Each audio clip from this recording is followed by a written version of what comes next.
Mike.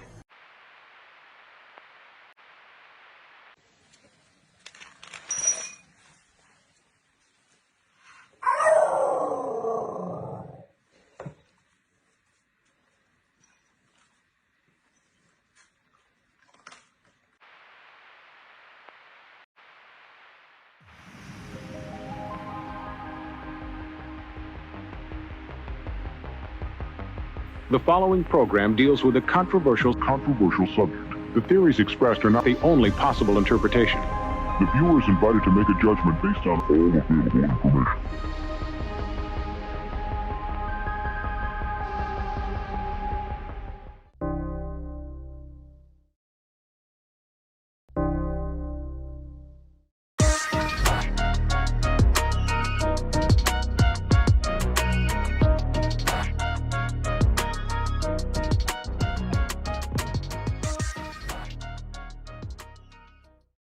So the thing I love about doing these shows for you guys out there is we have really great guests, and I get to start the show with somebody who is I consider a great guest. Jay, thank you for coming on and hanging out with us. Awesome, man. Thank you. Are we live right now? We are live and rocking. Live. All right. Thanks for anybody that's hanging out. Is anybody? I can't really tell. Yeah. Is there people here? There is. There's about 20 live at least, Nice. if not more. Yeah. So. Thanks for coming by, everybody. Yeah. And they just got notification. They'll be showing up in force. So. Yeah. Hell yeah. So if you guys don't know, Jay is a creator with a huge group of recognizable big things that he's helped create and worked on. And I don't think people realize how many things that you've worked on until they see it. So I'm just going to show, this is your webpage. And check this out, you guys. This is all stuff that Jay has worked on. Well, the Haunting a Hill House, like right off the bat there, like we designed all the, like if anybody's seen the series on Netflix, we designed all the ghosts. So any of like Bent Neck Lady and all that, we did all the character designs for the ghosts. So Mark Kewell and I do a lot of concept work with Robert Kurtzman, who's a special effects guy, you know, from like Evil Dead and, you know, Army of Darkness and all that kind of stuff. From KMB Effects. Yeah. And you know, back in the 80s and all that kind of stuff. But then just do a lot of stuff with him when he needs like concept work or like when he's working with producers and whatnot, and he needs that show of visual of, you know, what they're looking for, you know, kind of thing. So we just bang out, you know, different art or whatever. Same thing with like Black Friday, like all the monsters and stuff in that we designed. And you know, so he's a lot of fun to work with. One of the projects that I really wanted to kind of key in on tonight was this project, which, you know, looking at Jay's stuff and checking out his other Kickstarters, this Red Morden, I kind of looked into it more and realized how absolutely beautiful this is. And we were kind of talking backstage about it, how it was a Kickstarter. How are people still able to get this, and how can they get it? I mean, they can go to my website. It's available on my website if they want to get it. I mean, I think there's some on eBay. You can pick some on eBay, but look at this art, you guys, and tell us about what Tim Vigil. Tim Vigil and I did the art on it. The premise was, well, originally it was through Frazetta Comics. We did a series called Dark Kingdom through Frazetta Comics, and then when that ended, you know, we sat on it. We originally did the series knowing that eventually we wanted to collect it. And it just never happened. We got too busy or, you know, whatever. So then, you know, 100 years down the road, you know, what is it, 15 years ago we did this or whatever. So I'm like, hey, you know, I'm working with this printer and I want to put out some really nice hardcover books, some really, you know, specialty books.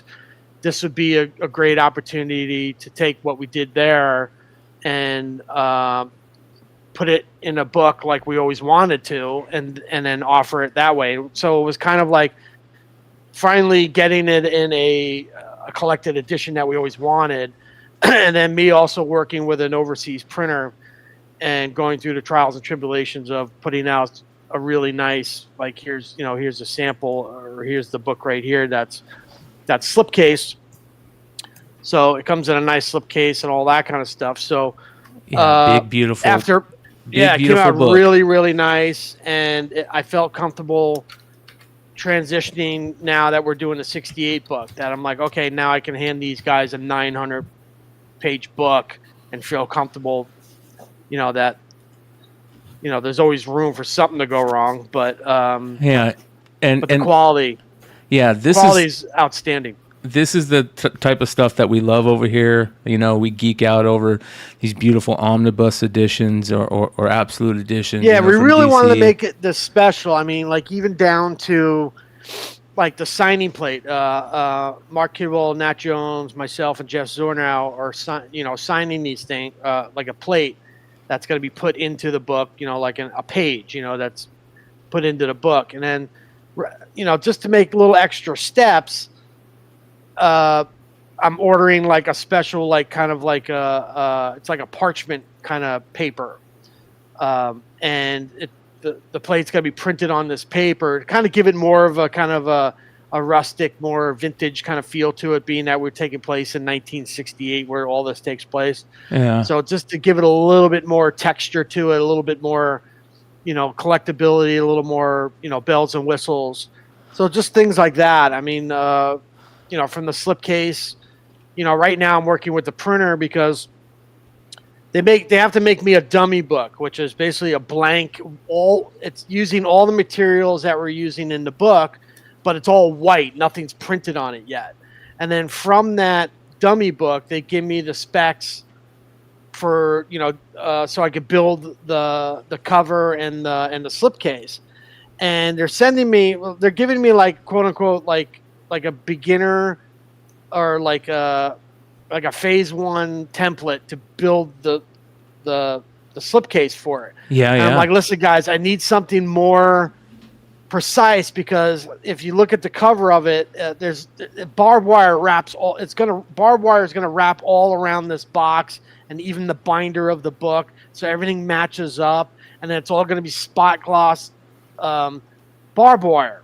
So I'm like, this thing's got to be precise. I need like a really good template. You know what I'm saying? So I've been going back and forth with these guys. So they're like, all right, well, we can't do that till we actually make you the dummy book. So I'm like, okay, well, make me the dummy book so we can get this going. You know what I mean? So yeah. So just like things like that, because like again, it's just because when you look at a slipcase and you unfold it and you have barbed wire or graphics that kind of wrap around the whole thing, and everything has to match from the top and the side and the back and the bottom. That's going to be sick. That's going to be really sick. It's a lot of figuring out. You know what I mean? So if anybody's been to a con that you've been at, they know 68. They know your con setup. I think a lot of people. That's what I know of you, and you can't miss it. Yeah. Well, we had a Jeep and a cage and a bunker, and we have the life-size zombies, a couple of them right behind me here. So I mean, we went all out when it came to the concept of 68, and just to kind of give like a visual, and it all kind of started with cosplay. I mean, back around 2010, cosplay kind of was starting to really get a leg. Yeah. In the convention scene, and I was just noticing how people were like just stop people in the aisle and be like, "Hey, can I take your picture?" Blah blah. And I'm like, we need that in our booth, right? So I made up a dummy one, and a dummy zombie and a little display kind of thing, and then people came running in and like, "Oh, can we take a picture?" Like, yeah, he's there for you. Climb. I built them strong enough, knowing that people are going to be climbing and putting their arms around them and like, hey, look at him, and poking them in the eye. It's like, oh, that looks real, whatever. Yeah. So I built them to take that kind of abuse, So, and it worked really good, and then while people are in there, they're like, oh my God, what is this all about? And then that's when you can kind of give them your pitch about the story, and they're like, oh, this is great. and then I want a copy or whatever. So it worked really well, and we just kept expanding off of it. Yeah, going from one guy to another to a Jeep, and then all the stuff, and yeah, it was a lot of fun. you had the amazing Nat Jones cover art, right? Oh, yeah. That just kicked everybody in the ass. Yeah, I mean that's kind of what we're kind of more known for, is like the artwork, the cover art. Everybody just loved collecting because we had a lot of variant covers and everything. So yeah, I think we had like at least 2 or 3 variants for every, or 2 or 3 different covers for every issue. Well, one of the books that I talked to you about backstage, and the guy, people that are longtime viewers of the channel, they know this, and they probably know the book that I'm going to talk about right now. It's this right here, this gorgeous Uncle Sam cover that you guys did. What's cool is like Nat still has the original of that, and I have the original too. There's 2 covers for that one shot. I have cover A, and then Nat has cover B. Like cover A is actually hanging on the wall right there. So, and then I just always told him, like, make sure you hold on to that. He has that one, and he actually has the actual cover art to the issue number 1 of of 68 too, because this is all hand painted. He hand painted this. Wow. So. Well, Nat had another one of my all-time favorite covers, and it was a recent one, and he homaged the Atom Bomb Garbage Pail Kid. Just blew me away. That was gorgeous, But yeah, this is absolutely amazing. I've talked to you many times at cons about this amazing cover, and I'm always trying to see if you guys have any, hiding somewhere, and you never do. I have I had a few that, like, when we did our pre-launch or our launch party for the 68 Ultimate Omnibus, I gave away one. Oh, I gave away one that was signed by all 3 of us that I had. So I only have like a couple of them. Like one of them I had is signed by Judith, the lady that played Barbara in Night of the Living Dead, because I met her at a show, and I had a copy, and I said, hey, I don't know if you noticed, but if anybody's read that one shot, there's a guy writing, he's in the sticks of Vietnam, and he's writing a letter home to his sweetheart, and it's actually Barbara from Night of the Living Dead, from 1968. So, and I told her that concept idea. She's like, oh my God, that's so great. And, she's really, really nice. And then I said, well, you know what? Why don't you sign my copy for me? It'll be something fun to have, or whatever. She signed a copy. She lives up in Flagstaff, actually. I think. So Flagstaff or Sedona or something. So how many cons are you still doing? The con scene has kind of died down a little bit since pre-pandemic. I do as many as I can. I mean, because they are pretty good for me. It's a good source of income for me. So any shows that I get invited to, if it works out, I will go. Yeah. And then any local shows, or I go out to LA or whatever. Usually within a 6-hour radius of driving. Nice. Because I got to lug because I usually bring a lot of stuff with me. So trying to get all that on a plane and dealing with that on a plane, I wouldn't even bother. So yeah. WonderCon could have used your help. Yeah, you think so? It's a little underwhelming. Probably great compared to a whole lot of other cons, just not quite as big as it used to be. So wait, WonderCon is in LA, right? Yeah, and so because I go to LA Con. I've been doing LA Con for the past, I want to say 3 years now, 3 or 4 years. Oh, okay, yeah, and that's a big show. I mean, that's if not as big or as bigger than the Phoenix Con, which is the Phoenix Con's huge too, So you would think that WonderCon would be bigger than what it was, though, consider they're part of San Diego. So yeah, that's what I was thinking too. But what part of town is WonderCon in? Is it in Pasadena? It's Anaheim. It's across the street from it's across the street from Disneyland at the Anaheim Convention Center. It was still a really big con. It just it gets a little smaller each year since 2020, just like a lot of things for obvious reasons. Yeah. So just a little sad to see that Marvel and DC not showing up, things like that. So yeah. Well, I think it's important that we have people out here that are doing, crowdfunding, and especially people in comics that are doing it. I think it's such a smart play, and I think it makes you don't have to worry about those guys. You don't have to, be a part of something the big two publishers are doing. You can do whatever you want. Yeah, I mean, my take on the Kickstarter or crowdfunding thing is that it's a direct connection to the creators who are actually making this thing, right? So there's no middleman, there's no distributor fees, and because like if you saw the numbers on what it takes, just to ship, like a one issue comic, and what it costs and how much money is taken away and what's left to the creators at the end, it's kind of sad, and so now what I like about these crowdfunding platforms is that, we're opening that gap way more for the creators. So the creators have more opportunity here to make more money and keep continuing doing what they love to do, and then also being able to give the fans even more, because we're able to do, like with the stretch goals and the add-ons and all that kind of stuff, is it's so much easier to do it in this platform than going through like a publisher or a distributor. Because if you go to a distributor, which we've looked into, like, hey, we want to maybe give away a sticker or something with the comic book, and they're like, oh, well, we have to shrink wrap the book, and then we have to put the sticker in the book, and it costs 25 cents for them to actually somebody to go like this with the sticker and put it in, and then it costs another whatever to shrink wrap it, and it was too much of a pain in the ass and too much money.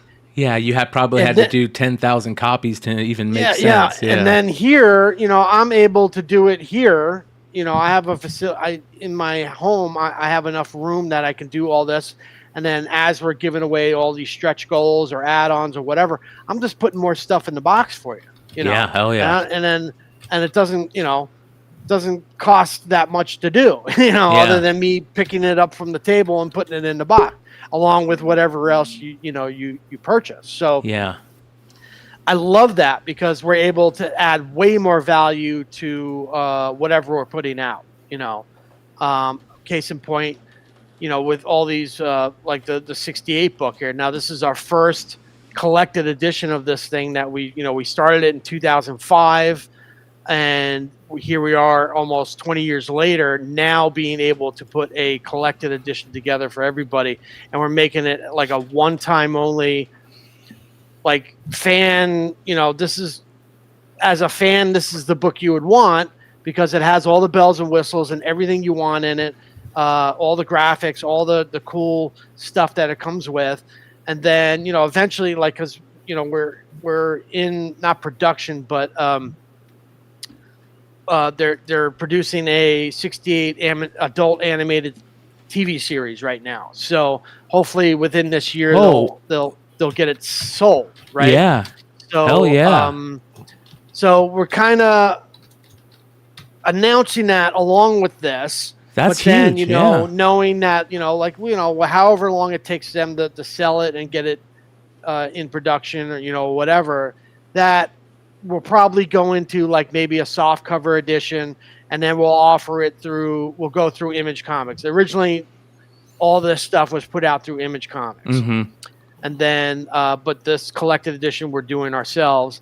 And then eventually, how does that work with Image? Is that just because Image, everything they do, they let the creator keep, or? Yeah, because we own 100% of everything. You know what I mean? So we do whatever the hell we want with it. If we're like, oh, well, I'm going to go print this with Dark Horse or Marvel or whatever, there's nothing they can do about it. Yeah. So I think they like, I did tell them what I was doing. I said, hey, I'm going to be doing this. And I said, maybe down the line, we'll do a soft cover or something like that. And then we'll put it through them.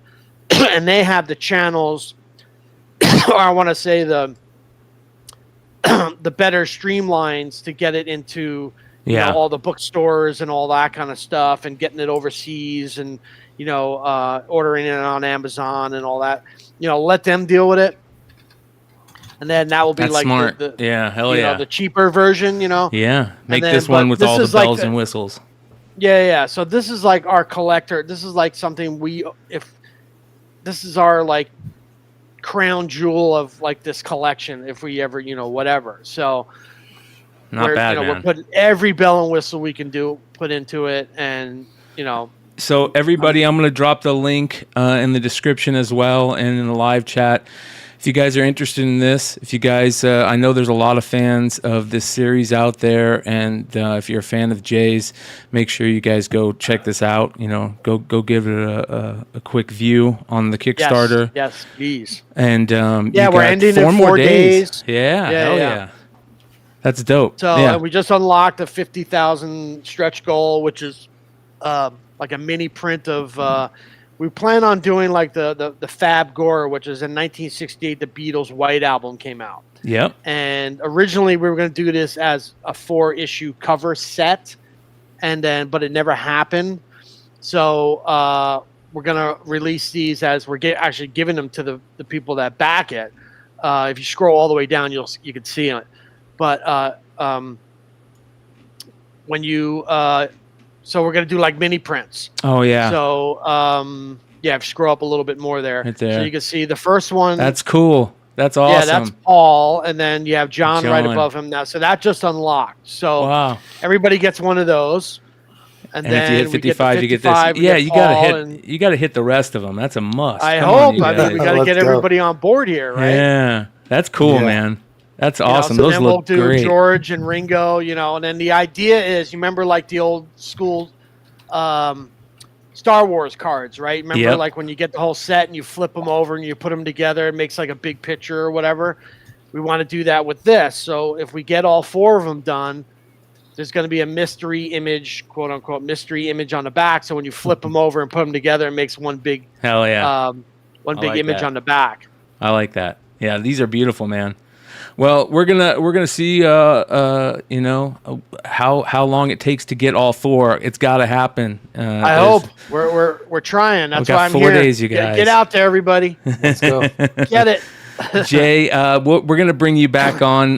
This is the first time coming on Beyond Wednesdays, and I appreciate you doing that, man. And we want to get you on here with some more time so we can just... Yeah, let's, after this is over, and then we can all talk about, all the different cool stuff that I've worked on. And hell yeah, man. Yeah, I'm looking forward to it. So much more to talk about. Yeah, I'm looking forward to it. So, all right, you guys, make sure you guys go check this out. You can find the link in the live chat. AOA's been dropping a link to all of Jay's stuff, his IGs, his socials and stuff. Thank you, AOA. Thank you. And we'll drop the link to the Kickstarter also. And we'll talk to you soon, Jay. Appreciate it, man. All right, thanks, guys. I'll see you soon. Thank you. All right, later. That was super cool, man. It's funny because I love the fact that I also get to talk to these guys who have been a part of a lot of my favorite things. These are my favorite things. That type of thing. There's more people in Phoenix than you think of, I guess. Yeah. Not population wise, but it seems like a lot of comic people and such over there too. Yeah. All right. We're going fast here tonight, you guys. We got a great show. And we got our 2 big guests on. We're going to bring them up. Dinesh, Mike, thanks for joining us, gents. Look at you guys. Damn, that was like a 20-second warning, 2-second warning. Hey, that's how we do things. Going fast. You can see you, and you've got clothes on. So I wanted to pick my nose. What am I going to do now? I'm going to wait 3 hours. Yeah, well, it's good. We're just going to make it a really good show. That's how we do things. First, before we get any further, I do want to throw some positive thoughts and love out there to Vinny. Vinny called. His wife has been in a minor car accident, so let's hope it's very minor. Yep. Yeah. So everybody out there, Vinny was going to be here with us tonight, and we're gonna just send some positive thoughts out there. Maybe, he said, depending on how bad it is, we'll see if he'll be able to jump on. So he called me and he was like, oh my God, it's a small accident. I said, oh my God, oh no, is everything okay? He goes, yeah, I got to go get her. She's only got 3% battery. I was like, well, are you worried about the car accident or the battery? He's like, no, the battery. Don't worry about the car accident. She probably drives a battery. Yeah. 3%. What the? Are you living on the edge? That's yeah. So low power mode. And he's squinting just because he's got the brightness all the way down. Yeah. So everybody knows Dinesh on this channel. Dinesh has been here a couple of times, but we're introducing you to one of my favorite people. Whenever I go to a con that he's at, I make sure to go find him, to go at least try and talk to him for a little bit because he's always so busy doing shit for Dinesh. But I end up just talking to this guy's ear off, and the next thing I know, I find out he's into original art, and it's so everybody, welcome Mike Hansen. Thank you for joining us, man. My pleasure. Nice to see you guys. Yeah. So, Mike, how did you we all know how Dinesh got into comics. How did you get into comics? Was it a young thing? Was it a later in life thing? What's your first love with comics? Yeah, man, I grew up in a really small kind of mountain town up by Lake Tahoe called Nevada City, which is actually in Nevada County, but both are in California, of all things, which is really weird. And so super small, rural town. My dad had a skate shop, like skateboards, snowboards, and stuff like that. But I wasn't really into board sports at the time. I just loved comic books. I grew up collecting like Star Wars figures. Like I had every Star Wars guy except Yak Face, which was like a Canadian exclusive, right? Like everyone knows, gosh, that. But I had these guys like carded, like even until like college, like Stormtrooper Luke with the coin and like all carded, like. So I was like a total geek growing up, and we had two really good local comic shops, and I just fell in love. So a lot of the same stuff that you guys probably read, Secret Wars, X-Force. I loved that Liefeld run of New Mutants leading up to X-Force. That was such a big moment. McFarlane stuff, Amazing Spider-Man, Spawn, kind of the full gambit. Yep. Yeah. So that's kind of my favorite thing, and that's why I love talking about these things. Put that shit on mute, Mike. Jesus Christ. No, I'm giving you shit, bro. You'll figure it out. Oh, is it Dinesh or Mike? Dinesh, what do you put that shit on mute, Dinesh? This? Oh, you muted it. Yeah. I don't know.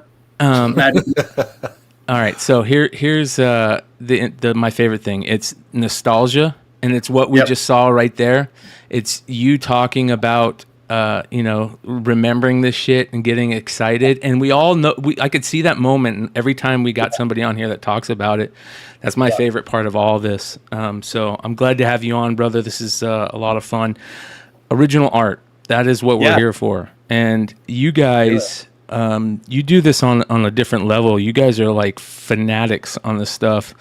More than most people. I think that original art, I call it like the final frontier in comics collecting. It is. It's the final frontier because once you get in, it's like tattoos. You're not stopping. But it's a little different nowadays. There was a period of time where it was obscenely, ridiculously, criminally cheap. Then there was a time where it was affordable, but now I feel like most real good original art is ridiculously expensive. And we kind of want to talk about that.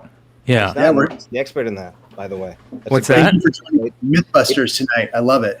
Yeah. It's not, Brian, it's not there. Some stuff is very expensive, obviously, but there's a lot of stuff that isn't. And Mike is actually an expert in that. Yeah, finding those things, right? Finding those things, how to get it, that type of stuff. That's what I want to hit on. Because tonight's show, you guys, I'm gonna try and wrangle these guys for as many shows as I can. We're gonna make them specials. We're gonna try and do them around like big original art sales or cons or something like that. Whatever reason I can get these knuckleheads on with me. And but Wednesday, we'll speak with you. We're happy to do that. Yeah, let's do it. You guys got a seat anytime. All right, so. How do you guys? Where is the best place for somebody that wants to get started in original art to get started? Is there like a Facebook group? Is it cons and talking to dealers that you see that are selling original art? What's the best bet right now for you guys? Do you think? You want to go first, Mike, or do you want me to? Yeah. Well, so let me just share too, Brian. I only started collecting like 4 years ago, so I'm like fresh out of the comic world into the art world as of like 4 years ago. I looked at like before we did the show, I looked at when I first posted my like very first piece, and it's like just a little over 4 years ago. And so I'm not that deep into it yet where I don't get the weirdness of the transition. I would say that the differences that I've seen coming from comics to art is that the art world is very fragmented. There's a few different like sort of community hubs, but it's much different than the comic world where it's like, okay, like if you're going to go buy comics, you're probably going to go to like the CGC forum or like the social media, like normal IG sellers that we all know. Or you're going to go, to a con or eBay or Heritage Comic Link. You can find original art at all of those places too, but the community aspect of it's different. It's a smaller pool, and it can be a little bit catty. It can just also like any community, collecting community. Yeah, but it can also that's part of how so you'll see a lot of guys in chat tonight. We're part of our collecting group. There's like 30 of us we use Telegram as a messaging app, but there's like 30 of us who just became friends through collecting and looking for community. And that's how you make the weird sort of the big picture a lot smaller and more manageable, right? Yeah. Like kind of that classic, like how do you eat an elephant, right? Like one bite at a time. Yeah. Right. Yeah. Same idea. Yeah. You said Telegram and stuff like that. Those are some really big places. Is there? Yeah. There's another one. What is the one that comic art fans is sort of like what most people would consider, at least in the US, like the hub, because comic art fans lets people post like a virtual gallery. So you're kind of showing off your art if you want to, right? So people can upload pictures of their art. They can write who the artist is, who the inker is, and like some details about that, and kind of catalog their stuff. Now, what I will say is that was the most helpful resource for me when I first. Yeah, perfect.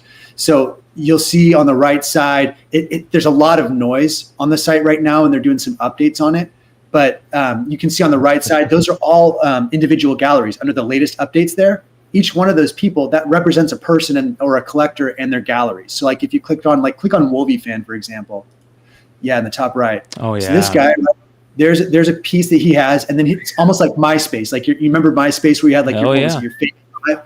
Same idea. You have your landing page here, and then you have this guy's a paid member, so he has 12. He has 12 pieces that he's doing. Jesus. But if you look down, you can see all the artists that he has in his collection, right? You can click on the artist and see what pieces does he have by that artist. Oh, here's the best one, right? You want to go to the for sale one. Let's go see what he has available for sale. How many people do you think are selling pieces on this site, and how many people are just putting them up there? Like, what's the ratio you think? I would say fewer people sell right now, and a lot of people display. But there's a caveat. So comic collectors typically love to show off their stuff, right? Like I love to show you, like when I get a really cool book in, I want to show you and like post it to social. Art collectors are different. Like the generation before us, a lot of them are what we call like a black hole collector, and they don't actually want anyone to know what they have, right? And there's a couple reasons they do that. One is maybe for security, because some of this stuff is worth a lot of money and they don't want people to know what they have. Another reason might be when they like go to market to sell it, they use this term fresh to market. And for them, if a piece hasn't been seen and all of a sudden it's suddenly unearthed and it's like, oh my gosh, this might be my only chance to grab that piece. Because in art, just like in comics, we love variance, right? We love like ratio variance and things like that. If you get something that's like 1 in 1,000, that's crazy, right? But every piece of comic art, it's the only one. It's one of one. Every single piece, every interior, every cover. So they're all the same rarity. And if you don't jump on a chance to buy something, you may actually never see it again. That's just how it works, right? Yeah.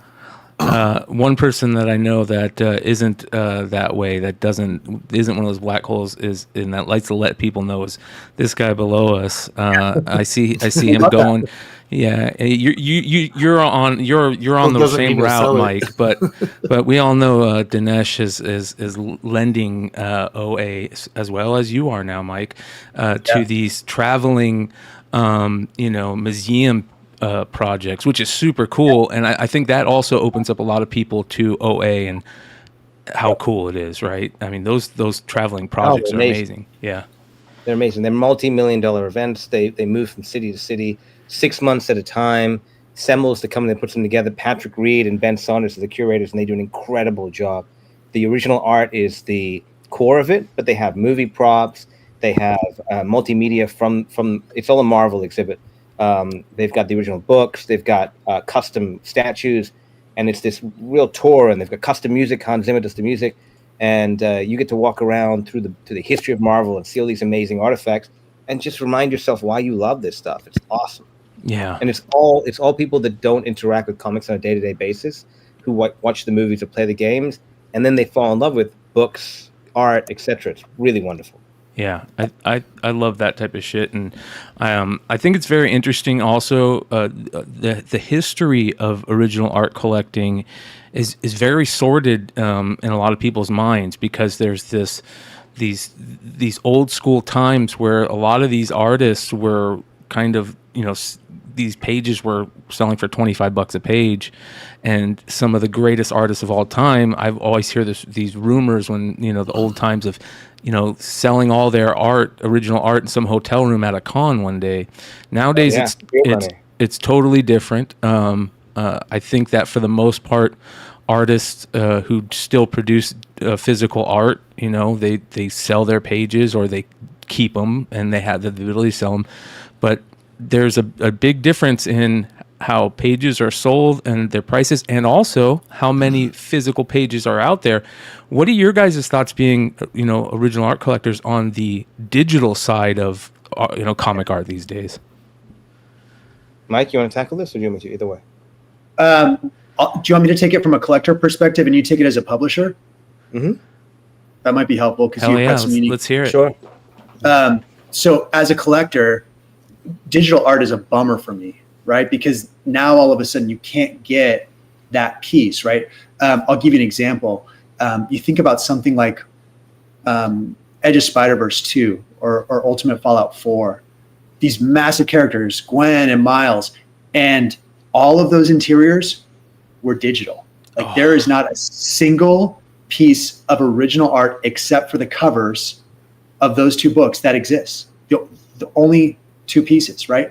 You actually don't get an original Miles interior until Ultimate Fallout 5, because Sarah Pacelli drew digitally for all of those issues until issue 5, when she had a guest artist draw. And by the way, it's mislabeled on CGC. It's credited to Sarah, but she only did one page of that entire issue. And so you learn these things about art, but when an artist draws digitally, to me, it's a missed opportunity, both for the artist to gain money, and I want these artists to do well because I love this hobby. I want them to reap the reward of some of this stuff, but it's also a missed opportunity for me as a collector, right? So you think about, I'll give you an example. I don't know. Think about like Mark Bagley, right? Ultimate Fallout 4, like Dinesh and I bought that. Mark Bagley sold it for $3,000 or $3,500. The original art. That's going to change hands, and at some point it's going to be, it'll be public, but that'll be a 7-figure piece. Mark Bagley's not getting that money, right? And so that's a shame to me a little bit, that he missed out on some of that stuff, but a digital artist misses out on all of it, and that's you send him a gift card. Yeah. Every year. It's interesting, Sean. In Europe, they have these laws where if a piece resells, that an artist is actually recoups some of that money. Some parts of Europe, yeah. Wow. Yeah. I don't think it'll ever come through, but there are people who have pushed for it. Usually not people who own expensive art. Well, but there are people who have pushed for it. Yeah. Is it just like a percentage, or? Yeah, it's like a tax basically that goes. And that's with the digitally, right? That they have that where. Yeah, NFTs. Yeah, NFTs and stuff. Contract.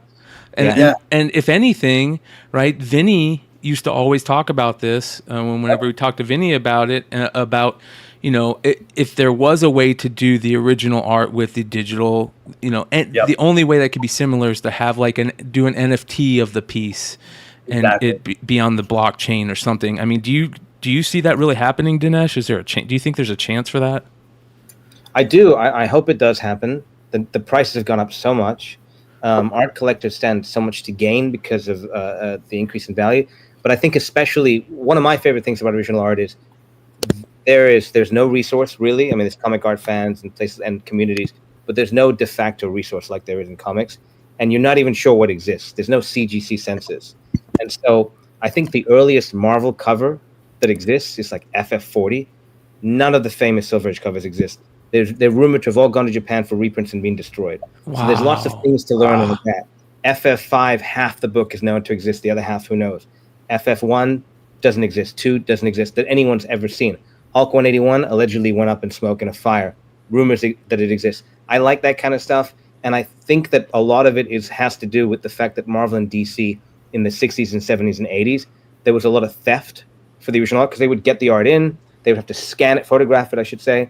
They'd keep it in-house. There was a period of time where they weren't sure if giving the original art away meant giving the copyright away, so they foolishly held it. Eventually, they gave it back to the artist, but so much is missing. There's a list that's circulating of Jack Kirby art that's missing, and it's massive pieces of art, hundreds of millions of dollars worth of art. It's out there, probably it's black market art in kind of like Nazi stolen paintings. Yeah. And I've personally seen, for instance, Neil Adams. I was at a convention. I was talking to him, and someone came up and said, "Hey, my friend has this famous Green Lantern cover, and he's wondering how you would feel if it came up for sale." My understanding is that you never got it back. And he said, "Well, your friend should come to me and suggest that I help promote it and give me 10%. And he looked at the guy straight in the eye and said, "Would you do that?" Like, because he knew it's no friend, it's you. And the guy said, "I would do that." And he said, "Great. Here's my info. Get in touch." And they sold it. It sold for like $400,000. Neil got 40 grand. The guy got to sell his art and get a huge profit and not have to worry about being, I don't know that he knew it was stolen when he bought it, but he clearly found out over time. Yeah. I think that will start the trend. Yeah. How often are those pieces popping up a year? Like, does it happen once a year, or is it that rare where you only see a piece pop up of these famed lists that is out there, once every 5 years, that type of thing? The more often than you think, there certain artists are cool with it. They just say, like the Ditko estate, the Kirby estate, they don't mind that it's out there. And for instance, in Basel, there was a piece from X-Men 1, which was never returned to Kirby. The plaque says anonymous. It's an open secret who owns that piece. Lots of people own pieces from X-Men 1. Kirby estate doesn't mind. Recently, we've seen, and this is strange, we've seen some art that is early Ditko Spidey art, and it's being sold on Heritage, who traditionally have been reluctant to sell things that weren't returned to the artist. They are selling them now. I've heard stories that the people that own it are famed comic book creators from back in the day, and so perhaps they're making deals between themselves. Wow, that's interesting. It's pretty wild. Well, okay, that's the old school stuff.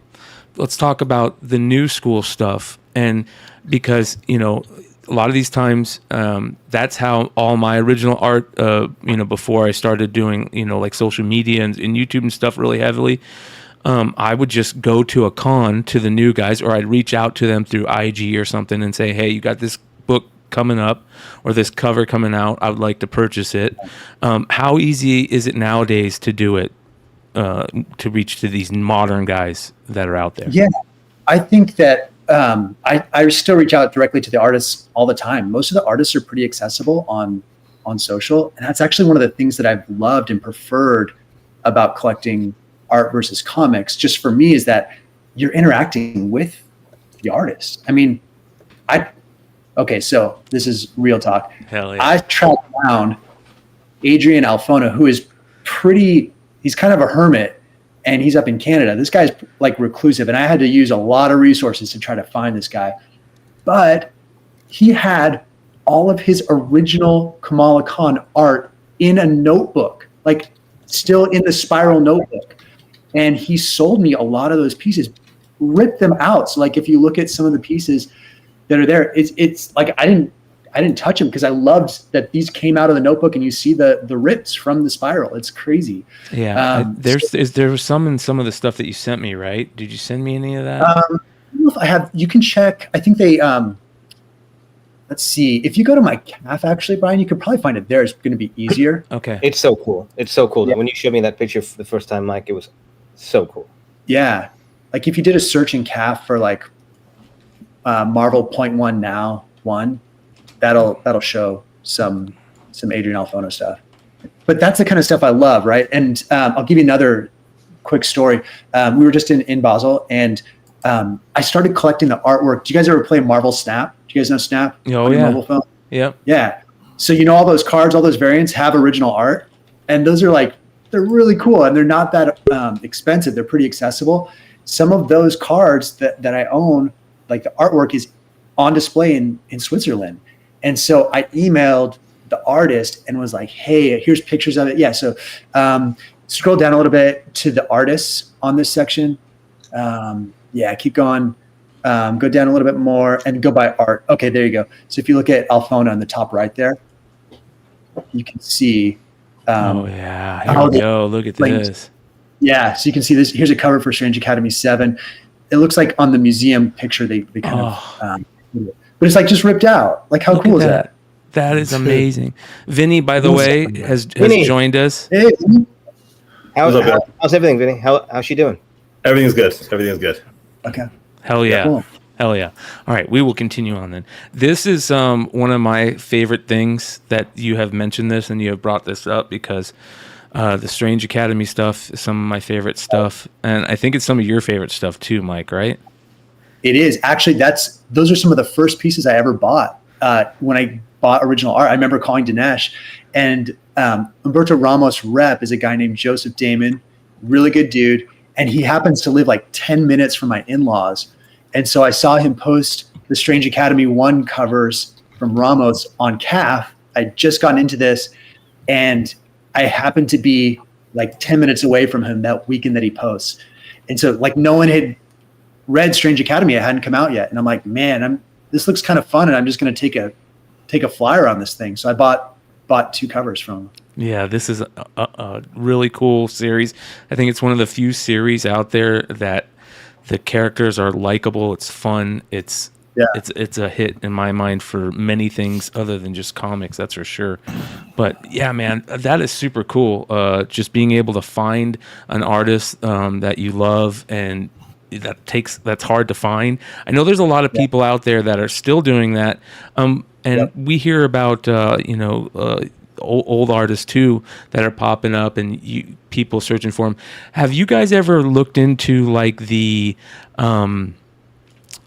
foreign art market? Because there's a lot of these guys that are the foreign guys talk about as great, like Duran, right? And some of the guys that did some of those really crazy non-canon Spidey covers, or is other foreign artists. Have you guys done much digging or collecting into that? That stuff exists. It's hard to track down. A lot of it is in collections with collectors overseas who aren't necessarily comic art collectors or comic collectors. They just like those artists for what they've done maybe locally. A lot of the artists are big, maybe news strip guys or paintings or commercial art guys, advertising guys. So they collect that stuff. Very little of it makes its way over here. Vinny, what's that store? What are those 2 those knuckleheads, those cute comic dealers? They love foreigns, and they've got the Nerd Store. I call them. The Nerd Store. Yeah. The Nerd Store. Yeah. They are knuckleheads. They're wonderful though. They love tracking this stuff down, and they've tracked down more foreign original art than I've seen from anyone. Really cool. Wow. I once got Duran was doing commissions, so I got a commission. He did a recreation of a sketch recreation of the wedding issue. No. And I sent it to Dinesh, and I told him, I don't know if you remember this. I sent it to you, and I said I had the OA for the wedding issue. I didn't realize that was a commission you got. I thought you just found that somewhere. Yeah, no. You also, though, to be fair, he also wrote a note from Rob Liefeld and pretended it was real. And it wasn't, I did that in our chat. I did do that. Yeah. He likes to fake things, but it was so clearly like not a real note. It was like with my finger on the phone. It's Rob Liefeld. I believed it. We can post it here, and I bet you half the audience would believe it. Speaking of Rob Liefeld, this is more kismet, as Marat said last night, which I love that term, and I'm gonna start using it more. Kismet. We had Rob on the show on the channel a few weeks back. We had Marat on the channel last night, and both those guys worked on characters that we're going to talk about tonight, and I'm glad Vinny's here to talk about this too. But Mike, you kind of brought up that Marat worked on some pretty amazing pieces that you guys own, and those Liefeld pieces. You want to talk about those? Yeah. So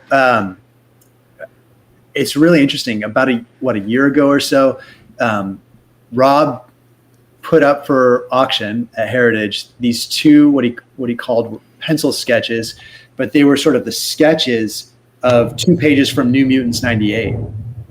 So here's the crazy thing is, if you don't listen to like Rob's podcast, like he's got a pretty decent podcast and you can hear a lot of the history, but there's a 5-part Deadpool series that they did. And it's Rob and Marat talking about Deadpool and how they created him. And so from the mid 80s issues of New Mutants through, I think the rest of that run, the way Rob works is on these really tiny, very thin paper sheets. And he's sort of, yeah, exactly. So you'll see it. It's cut, it's pretty small. And he likes to, at the time, the technology wasn't there to like sort of just scan it instantly. So what these guys did was they would use an old Xerox machine and then scale it up. And then Marat would actually do a light box penciled version of the 11 by 17. And so from there, then they would ink it. Either Marat would ink it or Rob would ink it, depending. Rob likes to do his own faces, but that's kind of his process. So Rob would do these loose pencils, then Marat would light box it, and then one of them would finish it. And so when this piece came up, like collectors were like, do we call it a prelim? Like yes. In art, people really want the closest to the produced version as possible, right? Like the inked version is typically what people want, the closest to published. So in this case, a prelim typically sells for kind of pennies on the dollar, right? But to me, this is Rob's original pencils. We don't know if, how Rob kind of handled the rest of that issue or who lightboxed after that. According to them, Marat lightboxed it. And so in this case, to me, it's like, man, these are Rob's like original pencils. This is the first ever panel Deadpool appears in. Like, that's crazy to me. Yeah, that's amazing. And this is the type of stuff that I love talking about, because I know there's going to be so many people that watch this episode that are going to be thankful for all these little nuggets that are dropping. And this is the type of stuff that I'm talking about. This is why I love talking to Mike, man. So Vinny leaves as I'm getting ready to bring him up. Vinny, you also picked up a really nice piece that kind of is similar to this, right? Yes. Yeah. I think I'll put the link in the chat. But yeah, I got a prelim to New Mutants 87, very similar. And it was on an 11 by 17. Okay. Nice. Oh my gosh, look at that. Damn. Yeah, and I think talking about this, Vinny. I thought we weren't going to talk about these. Nope, we're going to talk about them, baby. We're talking. We're talking about it. But I think the final cover has 4 circles on it, actually, not 5. So I think the placement either changed or something like that. But I mean, it's the same process, that Mike was talking about, where basically he does it on a small piece of paper, then he light boxes it to a bigger, 11 by 17, and then I think he either finishes it on there, or I guess in this case he light boxes it again and makes another. Look at that, December of 86. That's pretty cool. Then I have a theory about this piece. So yeah, it also talks about this character Cougar that he did not sign off to Marvel to own the rights to, right? Because they had this sort of profit sharing agreement with Marvel at the time. So Rob, for example, gets royalties off of Deadpool and Cable and all the characters he created. And so that's why you saw so many new characters at that time. Rob saw like sort of the business side of things. But with Cougar, I think he shows up in a Marvel issue or a panel, but Marvel never owns that. And Rob brought him to Image through his Extreme Studios. And I think that's what that 5th box is. I think it was originally intended to be Cougar and didn't show up. Oh, really? Yeah. We got to find that out. Great. But you, by the way, you brought up Robservations, which is Rob's podcast. It is the best comic history podcast that's out there. R.I.P. Ed Piskor. I loved Cartoonist Kayfabe when it came to comics history, but Rob in Robservations has the best stories talking about the history of how it was, and he does these impersonations, and Funny. It's fascinating. Impersonations are so good. Yeah, it's fascinating. So if you guys aren't listening to that, make sure you guys go listen to that. But I some of the pieces that you guys have picked up recently in the last couple of years is kind of what I want to talk about, because it's gotten so crazy. One piece, I want to give Mike some more love here, because one piece that I want to talk about is probably one of my all-time favorite pieces. And we've already talked about the Strange Academy stuff. And I always talk about this cover. It's the Opeña Breakfast Club cover. And you tell us about that piece and what you think of it. So I mentioned I bought those 2 Ramos covers for Strange Academy, and then like a total hoarder, I was like, okay, I need to own them all. There's like so many variants for this thing. And so I saw the Opeña like in a preview magazine, and the moment I saw it, I fell in love, because I love The Breakfast Club as a movie. And I thought, like, Jerome is like, he's so good. He's so talented, and so as much accolade as he gets, he's still, to me, underrated. And so I saw this piece. The rep was Quan Chang down, I think he's in Florida. Is that where Quan is? Yeah, Miami. Yeah. And so I said, Quan, like, I want this thing. I own 2 of the other covers. I'd love to kind of keep them all together. And Quan's like, man, like, I got to tell you, like, you're second in line. There's another guy. And one thing, Brian, like, I'm a pretty nice guy, but I'm also, I'm a dog with a bone. I am relentless when it comes to something like this. And so every couple of weeks I was emailing Quan, texting him, blowing him up, until finally he's like, look, man, I know you really want the piece. There is someone ahead of you. I'm like, just let me know if they back out or if they don't pay, right? And it came to it, and he was like, you're next up. Like, you got this. Yeah. Oh my gosh, look at this. So cool. Absolutely beautiful. The Breakfast Club, but it's the homage. Oh, so good. Damn. Payne is definitely underrated for sure. Yeah. Dude, he's incredible. Yeah, people don't bring him up enough. Incredible. Beautiful. Look at I always look at like how an artist does faces. That to me is like a real test of like a good comic book artist, right? Mm-hmm. Like, can they, like a lot of artists you see, all the faces sort of look the same, or maybe they have like 5-6 faces that they can draw.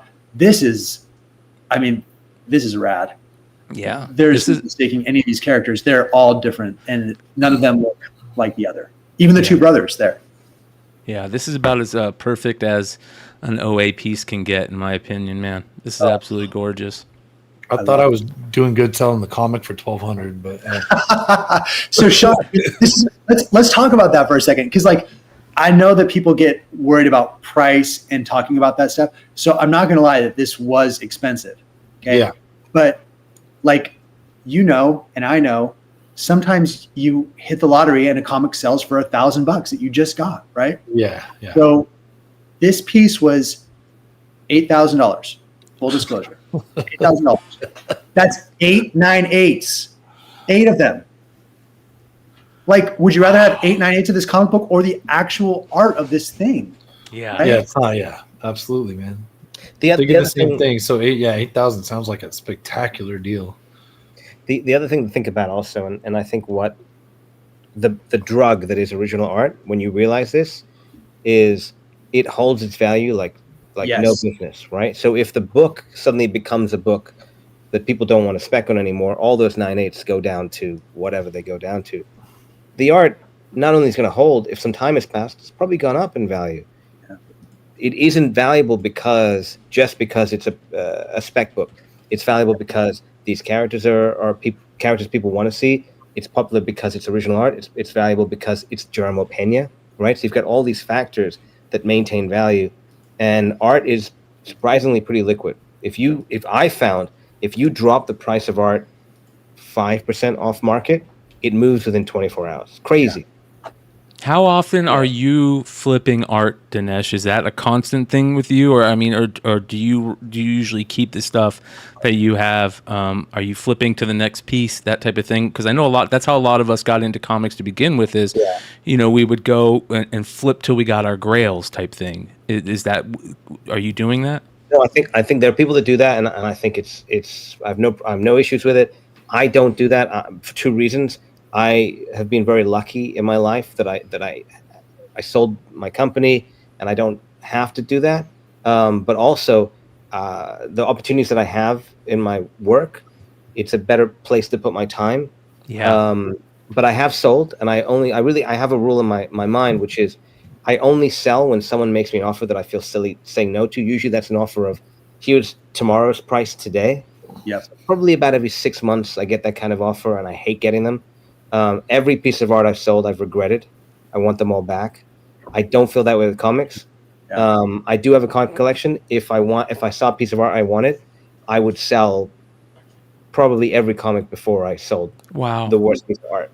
It's such a weird drug. And the reason is I have a Hulk 181. I have a couple of them, but I have a Hulk 181 9/8 white pager. It's got a date stamp on it. It's gorgeous centering, really nice early in the run, so really nice colors. I could sell that and buy a piece of art, because if I wanted that book again, if I want a Hulk 181 9/8, it takes a week to find one. If I want one like that, it takes a month. If I've got the money, it takes a month to find that. That's not hard. Any piece of art, one that's important to me, that's valuable or not valuable, if I don't buy it, I'm probably never seeing that again. Yeah, the regret sits in, and that's real. That FOMO is real. And we say that all the time when we talk about us on this Wednesdays. Normally we'll do a market report at the end. Yeah. It's probably 70% comics, and so to say it like that, and knowing different things like modern variants, older school books, and stuff like that. You can get a Hulk 181 off eBay or wherever any day of the week. Right now. Whatever you want, like maybe 9/8 perfect centering white pages. No, but can you get a nice copy? Can you get a shitty copy? Yeah. If you got can get that $2,500, you can come home with a beat up 2.0, right? Yeah. There, and there you go. And the same thing, you see like a rare that we had, like the Spawn 185 headless or something. Yeah. And it just sold $4,500 or something like that. All right, that's cool. And I said, well, I don't remember the last time I saw one of these come up in a 9/8.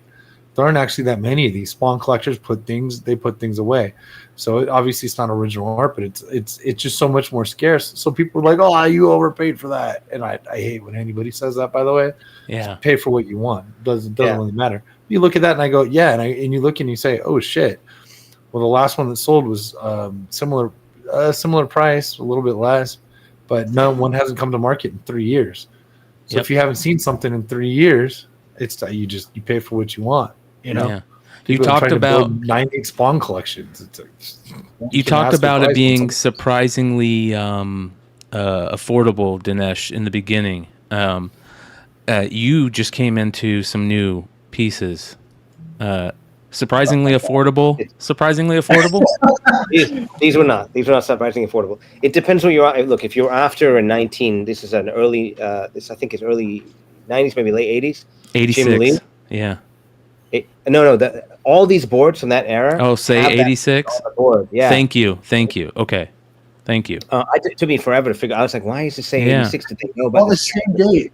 They did a lot of drawing that day. Yeah, I'm not sure why they did that. Years ahead of time for whatever reason. Maybe that's when they got the boards made. Yeah, in that. This is December 4th, 1986 batch of boards. Yeah. But this cover was pricey because Jim Lee was surprisingly affordable for a long time. Vinny bought an amazing X-Men 2 page with an awesome Magneto, which I think the best character Jim Lee draws, next to Wolverine. And maybe a year and a half after that, a couple of Jim Lee interior pages from his Uncanny Run came up on Heritage. A couple of bidders went absolutely nuts. I think one incredible page sold for like $400,000, something no one would have contemplated. And then suddenly there's a rush on all Jim Lee art, and it pops. And you see that as well in books when they announce a character's coming to the MCU. Everyone's like, oh, man, we've been sleeping on Doctor Strange. He's awesome. And even if the books come back down a little bit, they never go back to those previous levels where that place with Jim Lee. But I like this as much as I like a Steve McNiven Civil War cover. I got one of those recently. I paid like $1,500. Wow. To me, they're equal. Wow. Right? And that's that period of time, the 2000s right now, late 90s, 2000s, anything up to about 5 years ago is in a kind of nether. And that's the place that if you're looking to start in OA, I would think of your favorite characters, your favorite books, your favorite artists in that period, and just hyper focus on that. Great point. Things that are less than 5 years old, there's still a little spec buzz, and the dealers are kind of shitty about it. There's a couple of dealers that are very modern focused, and they hype everything up. You got to be careful of that. Anything that's older than late 90s has gotten to the nostalgia period, and it's hit that nostalgia button. But that period right now, and that keeps shifting, right? That stuff that's very modern now will move into that space in a few years. Yeah. And I'll say great. I was looking at a lot of this, like kind of first appearance OA back in like 2016 to 2018. They were really affordable back then. Like I got a page, not a non-Blade page, but I got a page from Tomb of Dracula 10 for like $800. I got a page from Bloodshot #1 for somewhere in that range, $700-800. Just wow. It was so cheap then. But still, if people want to get into it and grab actual pages from new books, they used to be a little bit cheaper. They're getting hiked up now, but you can still get them for $200 to $600 most of the time, I would say. So I mean, it's Brian, I'll give you a couple examples of some recent buys. Okay. So again, I collected like as rare of comic books as you can find, right? Like, so I'll give you an example. So here is Ultimate Fallout 9.8, right? Think, oh, that's not a big deal. That's a newsstand 9.8. Newsy. Yeah. I can see it from here. Sorry. I have 2 of them. Yeah. Fucking A. Yeah. And there's like what? There's like 8 in the world or something, Mike? Yeah. I mean, there's not that many of them, right? That's pretty rare. I would still rather have like this page. This page is from Ultimate Comics Spider-Man 5. So I mentioned first interiors, right? This is like first Miles interior. Okay, I got this like 6 months ago. First Miles interiors ever. No one knew what they were. It was like less than $500 for a page. Oh my God!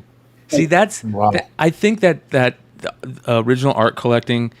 There's always been something about the hunt when it comes to collecting, especially comics, right? There's always something about the hunt, and with original art collecting, it's like it can be the next level in finding these things and exactly. for a decent price, or just finding them at all, which is amazing. Yeah.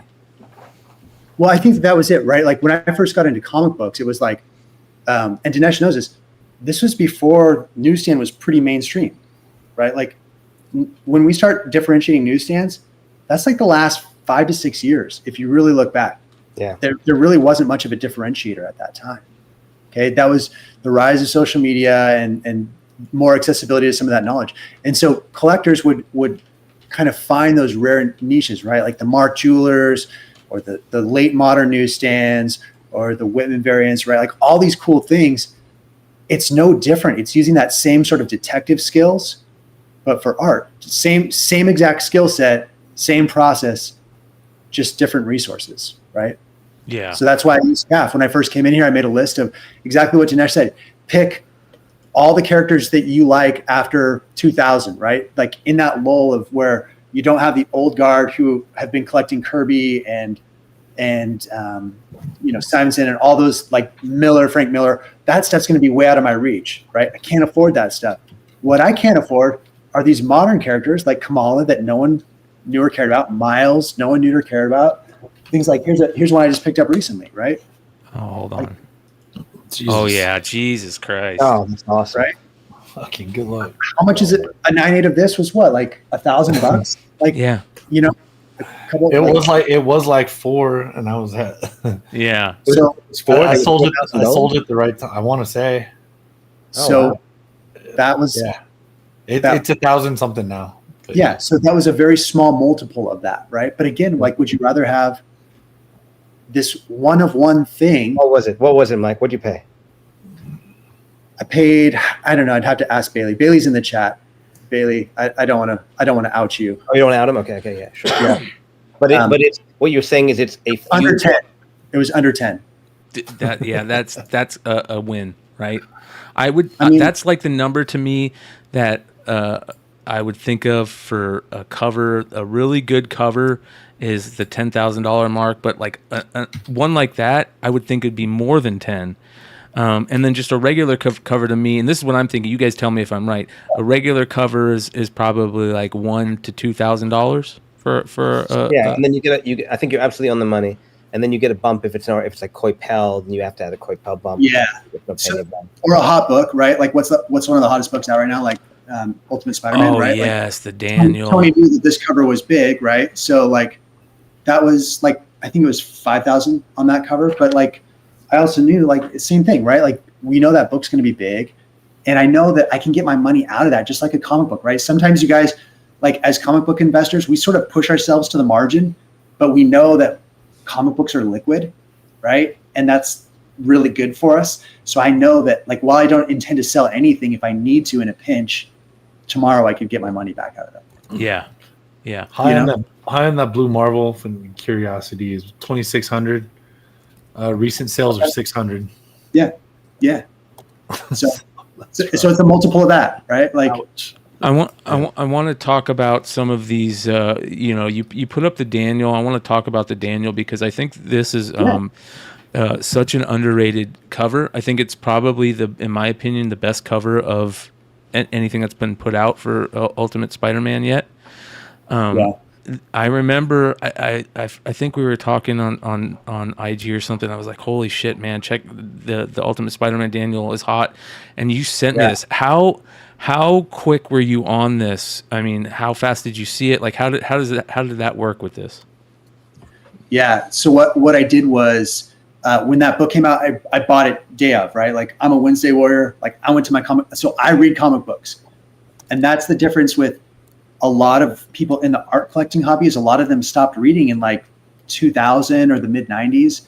And I still read. And a lot of guys in this chat, Carl, Bailey, like all these guys in our group, we still read books regularly, right? We like stories. We think that there's still good stories to tell and good art that's out there. Same stuff we loved in the 80s, like that's why we got into comic books. And so I read this Wednesday morning and I was like, wow, I want a piece of this thing, right? So immediately I sent a message to Marco Cicchetto, see if he still had his art. He referred me to his rep. He said, Marco's going to keep that for now, but you're welcome to make an offer on the cover. And I couldn't come close to what another offer was on his cover. And so then I reached out to Ryan Stegman. Obviously we have, some of our stuff in the museum, and I let Ryan know I'm really interested in trying to get this into a museum and show kind of like, put it before the curators and see if this fits what they're looking for. And, I'd love to showcase artists that way. He works through a different rep that I just won't buy from. And then there was this piece, and I couldn't believe this was still available. Tony had posted it like 2 days earlier, and it was on CAF. That's where he posted it for sale. And while I said a lot of people don't sell, Tony does on CAF, and I love it. It's great. It's amazing. I love the Stegman cover because of who it shows, and it's the family, and I love that. But art-wise, I think this is by far the best piece of the bunch. It's amazing. And another reason why I love original art so much is because you get to see what the artist really wanted you to see when he was drawing it. A lot of this stuff gets washed away by the colorist or sometimes the inker if it's not the same an inker that works well with the artist. It's very interesting to see the original art. Is there any pieces that you guys can think of that really changed immensely that just made you go, what? Holy cow, I never thought it actually looked like that when you saw the original art? Where you at, Dinesh? You've got some good ones. So I mean, are you thinking of one in particular? No, go for it. I think a lot of your collections. I've got one. I just realized. George, I've got a George Perez. I was on Heritage, and it's weird when you get these ebbs and flows. And there was a Crisis on Infinite Earths cover, and it was like, I think it was like 6 or 7K, and I was like, that can't be right. And it's ending, and I bid it up to like 8 or 9 or maybe 10, and I won. I was like, that doesn't make any sense. I don't know what happened. People were like waiting for something that came later. The flow of an auction is also very important. So I get this cover in, George Perez, amazing artist, and the printed it's the Anti-Monitor face. I don't remember which issue that is. Let me see on my calf. I'm pulling it up right now, Dinesh. So give me a second here. Face, and it's horribly colored, and all of the detail in the face, outside of the eyes and the nose and the mouth, is all lost. It's printed with the inks saturation is all wrong. But when you look at the original art, you see all these cool crevices in his face. You see all this cool line work in his chin, in the mechanics, and it looked like even the shine at the bottom, that kind of a metal glisten at the bottom there. He's got some hatch working going on. That's it's really amazing. Beautiful. It's yeah. George Bruce. But now, if you pull up, what issue is this? This is issue 6. If you find the cover to issue 6, it doesn't look like this. It's fascinating. That was one where I was like, oh my God, they really butchered this one. But you get that a lot. You get also, I just bought, obviously big Valiant fan. I bought Unity Zero, the cover. I've been chasing it for years. So and it had a stat on it that if you leave it on, the glue will erode the cover. So I pull it off. I'm going to have someone conserve it. But underneath is a different character than that was meant to be on the cover. They'd killed that character a couple months before. So you go, oh, okay. They were meant to have this character stay alive. They changed their minds and they got rid of him. Yeah, look at that. Wow, that is vastly different. Gosh, I wish they just left it black and white. Yeah, that's what I'm talking about. Like it's unreal how that happens. The eyes change so much. The contrast, the positive negative balance of the art changes so much. Can we talk? A lot of the hatch work. That is one of the cool things about having sketch variants over the last 10 years from Jim Lee, Capullo, etc. It is really cool getting actual sketch variants. This is one that I figured you would talk about, and you brought it up earlier, Mike. Like, this is the piece right here, you guys, and this is a lot of people are looking at this, and it takes them a second to realize what it is. Because he's bald. He looks like he's got a butt head. Right? Yeah, because it's not over his face. Yeah. This is usually you've got the trade dress over it, or if you've got the second print, they've patched in the actual face. Sorry. No, I was just going to say this is the only piece that I own with somebody, and I'm stuck with this knucklehead down here. Yeah. We bought this one together. This was again very early in my art collecting journey, and way more than I was ready to pay, but also betting big because I mean you could see where Miles was going, right? As a trajectory, you could see like we talk about these generational characters. There are characters that come up that are like standouts from each era, right? Like you think about Spider-Man was a standout character from that era. All those characters are great, but Spider-Man is the guy. If you think about, Bronze Age, there is no one bigger than Wolverine. That is the guy, like without a doubt, right? In the late 80s, early 90s, you got Venom. Venom's a standout among all of his peers. And then you have Deadpool. And then to me, the next one was Miles. Yeah. Right? Yeah. And when you think that art is one of one, this piece is it's just as rare as the cover for Amazing Fantasy 15, right? Like that's the reality. Each one of them have one of them. Yep. And I talked about nostalgia early on. I have 2 kiddos now. I have an 8-year-old and a 12-year-old. And now there's a different type of nostalgia that's happening because I'm seeing these characters through the eyes of my kiddos, right? Like I see their Spider-Man. I have 2 girls. Spider-Gwen's a big deal in our house, right? Kamal is a big deal in our house. It's different now for me. The characters I love, like Wolverine, like that's awesome. But I'm seeing a whole new love, and that's why I keep reading comics. I love Miles. The Spider-Verse stuff is absolutely phenomenal. And so when this piece came available, I called Dinesh and I said, hey, dude, what do you think I should do? He said, that's a lot of money to spend on art. And then it sold, and we didn't get it. Oh. And it sold, and we didn't get it. And this, like, I knew what was, like, that was that moment where I was like, I missed that lottery ticket. I missed that one opportunity I had, right? Now, fast forward, I talked to the collector. The collector who sold it owns the cover to New Mutants 98, owns all of the Jim Lee covers to X-Men 1, owns all of the interiors to X-Men 1. I mean, this guy we're talking like top 5 art collections in the world for comic books. Uh-huh. And so this doesn't mean a lot to him. So I called him. I was like, what's going on with this thing? Will you make an offer to the owner for me to get it back? He's like, look, they're on time payments. It's going to be 10 months. every month, just like I said, I'm relentless. Every month I set a reminder. I called that guy. Did they make their payments? I want that piece. Did they make their payments? Gets to month 10 randomly. I mean, I haven't heard from this guy, right? I'm like, it's done. Like they've paid this piece off. He's like, it's sold. It's done. I'm like, shoot, I can't believe I missed that thing. Get a call on an afternoon in a parking lot. I'm driving. And he's like, look, I have one shot. You have to let me know tonight if you want this cover. I'm like, I want it. He's like, it's double what I was going to charge you before. Double what I already thought was an extravagant number when I first started collecting 10 months earlier. It's like, I don't know what to do. So I called Dinesh. And Dinesh is a good friend. And this is what he said to me. He said, look, there's a couple things you can do. Either one, you should buy it, even at the price it's at, because I think that Miles is a generational character. This is where it's going. Or two, if you want to go in 50-50 with me, I'll go in with you. Or three, I'm going to buy it if you don't. I didn't say quite. I said I will buy it, and you can think about it, and you can tell me in a couple of days if you want it off my hands. But don't let this go. This is a make or break moment in your life, man. This good call, dude. Yeah. Dude, keep in mind, I did not just sell a comic book company. I'm like a working class dude. It was a very large number. It was. But we also knew like this is Miles Morales. Like this is this generation's Spider-Man, right? Like this is a big deal. And so we said, we're going to do it. And we pulled the trigger and we split it 50-50.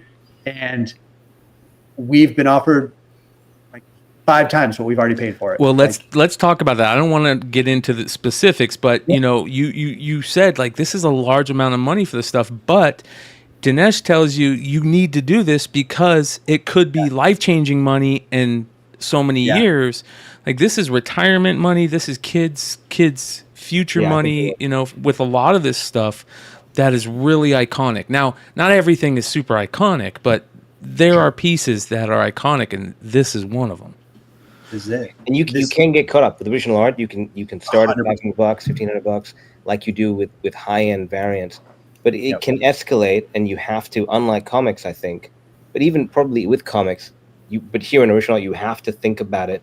You have a responsibility to your family and to yourself to think about it from a financial standpoint, financial planning standpoint. People end up having a portion of their net worth in original art, and it would be irresponsible to not think about it that way and think about what happens if something goes wrong and I need to sell. How liquid am I? How much can I what percentage of my net worth can I put in original art? And there are dealers and there are sellers that will tell you you're being an asshole. You should be thinking about the artistry. No, you've got to be responsible. It's in their interest to get you to spend too much. You have to build yourself a plan ahead of time. Yeah. Yep. And you know, comics. There's comics out there that you know are tough to come by, but there's not very many comics out there that you're never going to see again. And this stuff, you're never going to see. Some of this stuff, like you said, you called it the black hole. We know those type of collectors happen in comics, and you know, with original art, it's gone. It could be gone forever, which is another tough thing, you know, if it's something that you really want. So, I'm thinking of starting a company where high-end artists, all I do is go around, and when they've created some awesome cover, I notarize their iPad Pros, and then we shut it off forever. And then just put it out, glue the comic to the front of it. Sell the iPad Pro. Apparently, CGC will grade anything, as we've noticed. You know what I mean? 9.9 GSXs, Invisible Comics, whatever the fuck. Invisible Comics. Anything. And there we go. So anyway, nobody steal my idea. I love it. Now I know what I'm doing. Dinesh, we've talked about different media. We've talked about the pubes of the creators. Yeah, different media in comics, comic art, like the Dave McKean stuff for Sandman, right? Like these not just regular pencil stuff. Is there any other pieces out there that you guys have bought that's kind of like weird, like on a napkin? I mean, we've talked about the prelim stuff, or you know, like Dave McKean type, you know, physical media art. Is there anything that you guys have bought in the comic world that's like that? These are great questions. I got to think about this for a second. I'm sure we're idiots. I'm sure there's something that we've done like that. Like you've got a notebook page. Do we have anything on a napkin or a back of a? got to be. It's got to be something weird. We joked about the digital hard drives of like all the digital artists. Like, if we had the hard drive, that would be like the first ever. That would be the published version. Like Jim coasters. What do you guys think about when it comes? And this is a different thing in the original art world, but commissions and stuff like that. Like, what type of how does that? How's it looked in? They're not as sought after. They with rare exceptions, they're not as sought after. They're super fun. People get to play editor. I don't know that artists like doing them as much, so often they're not as good. I don't do them much, but from what I've seen, if you say to an artist, "Hey, I want to do a commission, whatever you want," you tend to get better results because they get excited. I know, Vinny, you do it that way. But it's less, how to put this? It holds its value less. When something's published, it just changes the game. Yeah. Yep. But they're fun.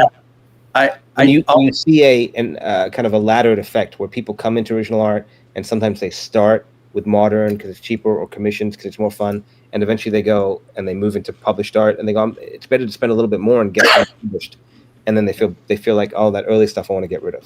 Sorry. Yeah. I was just gonna say, I always recommend, like, with a new collector, it's better to grab like one really solid piece that you're excited about and do it from an issue that matters. A first appearance issue, a key moment, right? There are those things, but do it from a comic book that matters, because those things are going to hold value better. Whereas, a page that's sort of random just because like, there's a lot of Jim Lee art out there.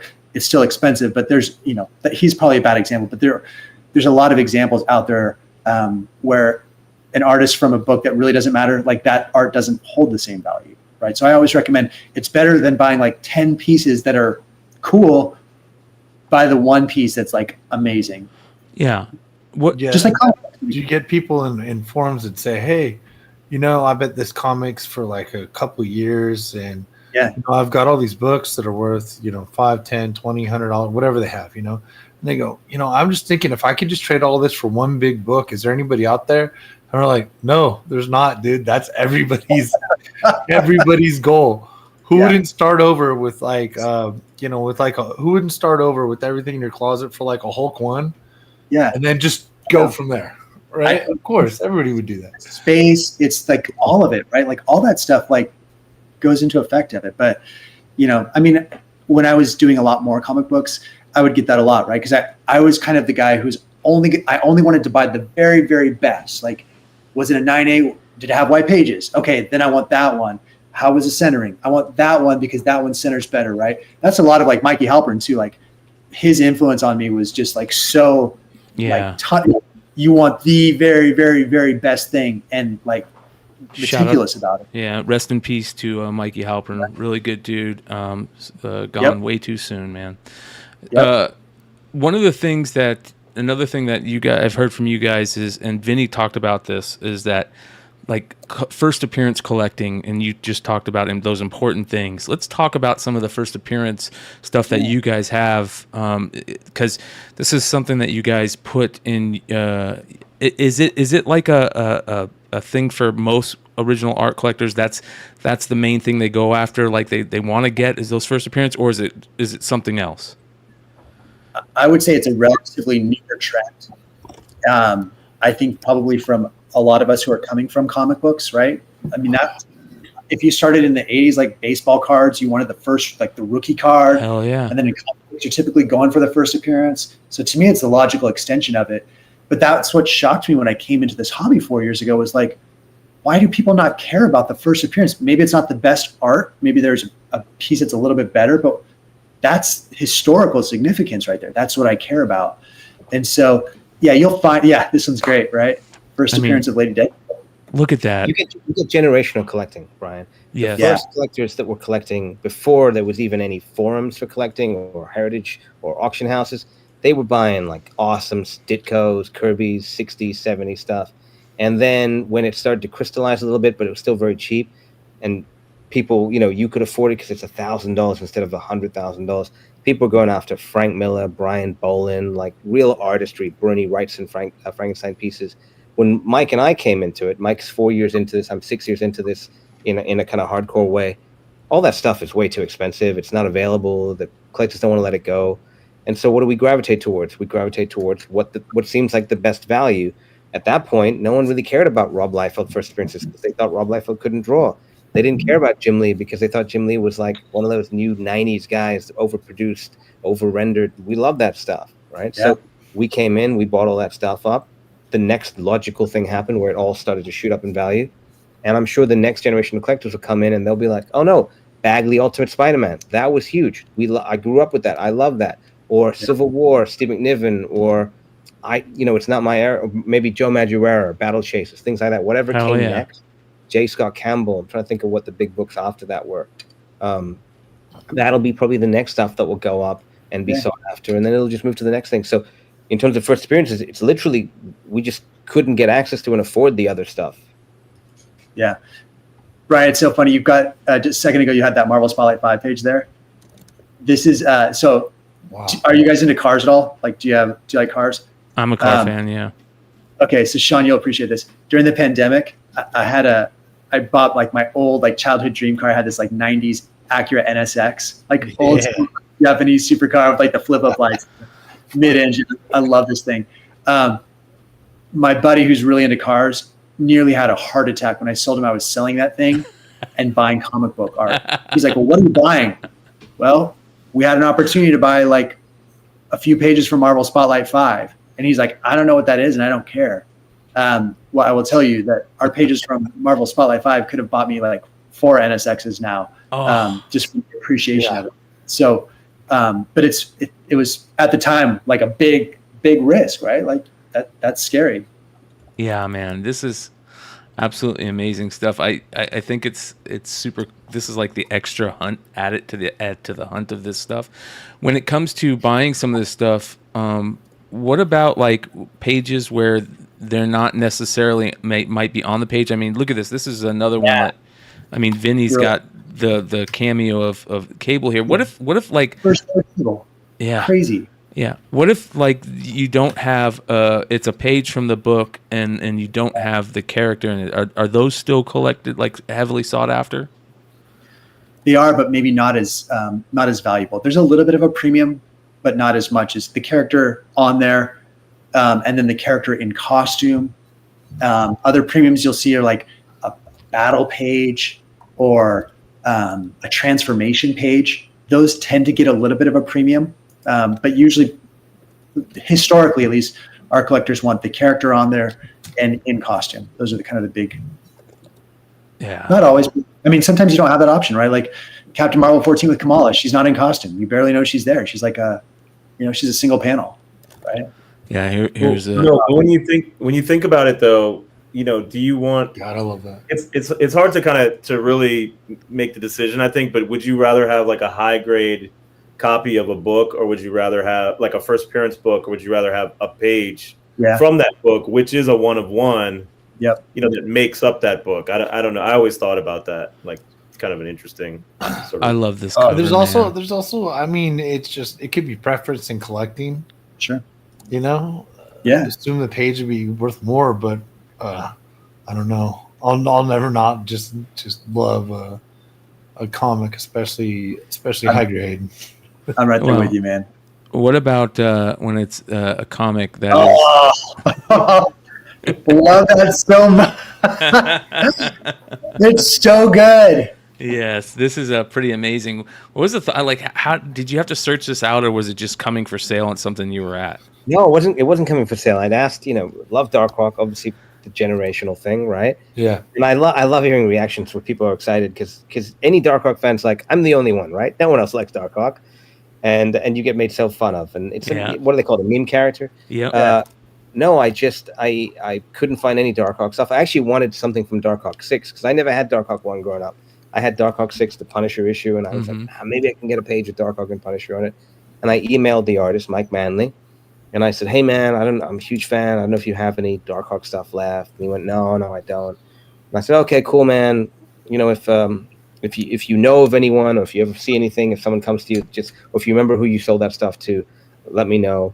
And I saw on Instagram he'd read the message, didn't say anything, so I was like, let me try again. And I said, because if there ever was anything, I would be very happy to pay whatever you think it's worth. And I threw out a couple of like small numbers. I was like, I think they're probably worth $500 for a splash page. I'd pay like $1,000 for a splash page. And he got back and he was like, "Are you serious? You pay that much?" And I was like, "Yeah." He's like, "What would you pay if there were like Darkhawk 1 pages?" And I said, "I'd pay this." And he called me immediately and he's like, "Are you for real?" And I was like, "Yeah, you know that I think there are others that would do this." And he's like, "I'd only do it if you bought the whole book." I was like, "Okay."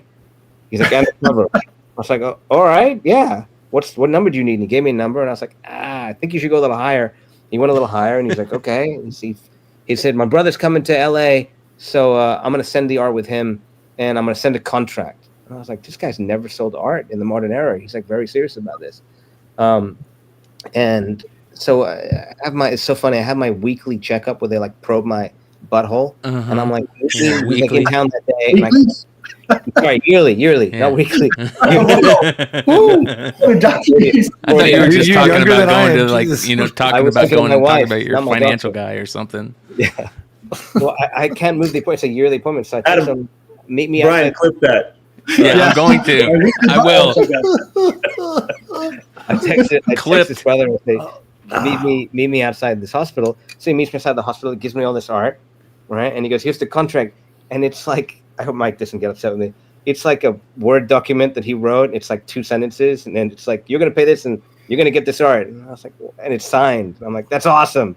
His signature, and it looks just like on the book with the little box and everything. And I was like, "Can I get a copy of this?" He's like, "I brought you a copy." And I was like, "Oh, mine's a photocopy." Awesome. And so I sign it, and he's like, "Yeah, he wants to get the original." And he gives me the art, and I go to my doctor. My doctor's like, "What's that?" And I show him. He's like, "I love Darkhawk." Like, oh, really? Wow, dude.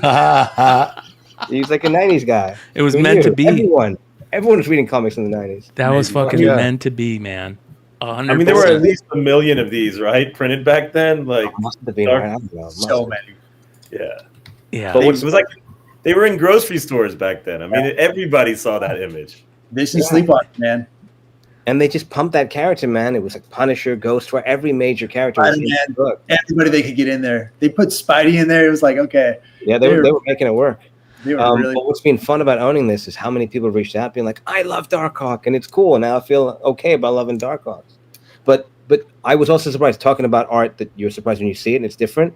I had never realized some of the effects that you get on, like if you look at the cover, some of the effects, he's scorching the page, which is literally taking a razor, and you can see up in the top left where the logo is a stippling. Like you can see where the black line just under the logo, where the bullets, the bullet things are, where that black line meets the white line. There's like little dots in there, and that is literally him taking a razor and scratching out the board, and so it has a textured look to it, and it's called scorching. People don't do it anymore. You can also see it next to the K again, where the black and white in the background meet. That's literally the board. If you feel it, it's rough because he's scorching it, and it gives you this cool look. And throughout the book, he did it. People don't do that anymore. He took a lot of pride in his work. Yeah, that's really cool. Yeah, that's again the cool thing about the history of it and the history of comics. I think this is another reason why original art is so important, is because it is comics, and regular comics of course have that nostalgia and that history to all of us, especially our first favorite comic. But this is the history of comics and what you learn, especially if you can talk to the people that created the covers, and hear stories about them. That to me is the important stuff. This is amazing. This is stuff that we would never know of if we didn't, talk about the original art. Yeah, we did an interview with a buddy of ours, Andrew G, who's in the chat right now, and he picked up a First Legion page by Sienkiewicz. And he goes into pretty good detail about all of like the overlays that are in there and all of the meticulous detail that Bill used for that. So, I mean, it's fascinating, but you're right. You miss that stuff in the published version. It looks so clean and so glossy and slick, and you just miss some of the history. Like touching the art, like when you see a Kirby page, and it's like, that's Jack's coffee, like spilled right there. Like that's crazy, right? Like it's just wild. I want to talk about some more iconic images that people are going to see and just could be like, holy shit. And this is one of them when we talk about Kamal Khan. This is an icon, a really hip-hop. Yeah, Jesus, look at that, man. I mean, hard to press, by the way. Yeah. So again, you would think, okay, this is like, to me, like if I saw this, I wanted this page or this cover for a long time. I was thinking like $10,000. It was not. It was like $2,000 or $2,500, like less than a year ago that I got this for that price. Yeah. So that's amazing. Again, look, it's a lot of money. It is. It is. I'm not just like but like if you're collecting high-end comic books, you see this stuff and it's like, okay, like I'll give you an example at the very highest end at the Heritage auction recently. There's a Tales of Suspense 39, 9/8, only one. And there was a page from that book, right? And the big question in a lot of communities was like, which would you rather have, right? Both went for pretty wild amounts, right? Dinesh, what was the 9/8? Was it like 840,000?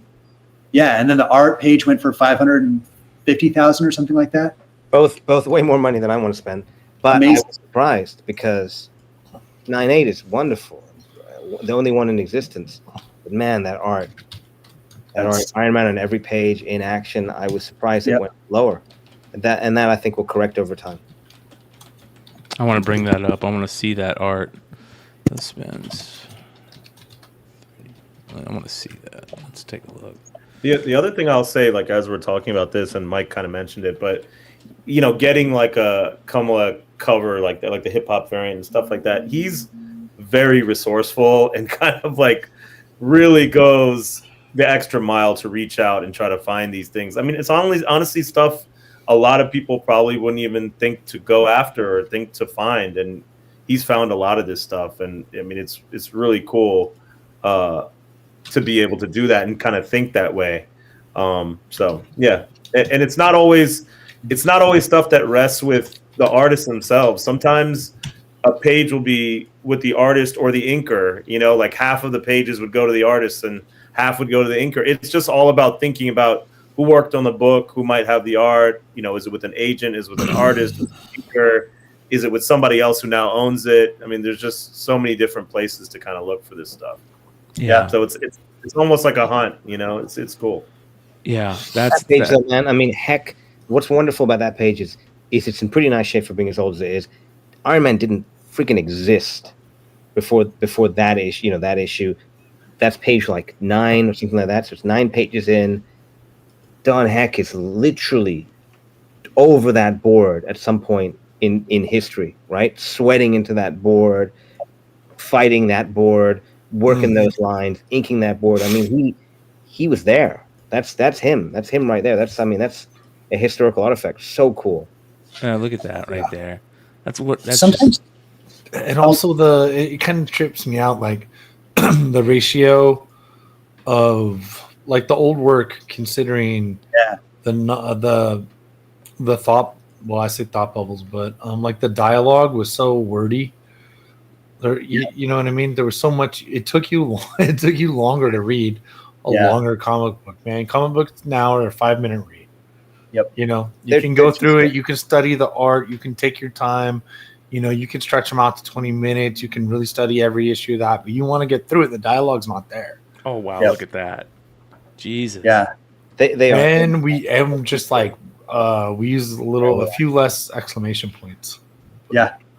But that's the other thing about that page, right? I hadn't thought about this, but you're right.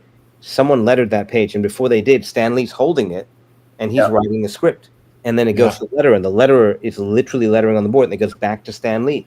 And again, he's holding it, and he's making his corrections on the board in pencil. It goes over to Don Heck, who fixes it, goes over the letterer, fixes it, comes back, and then he's erasing his notes.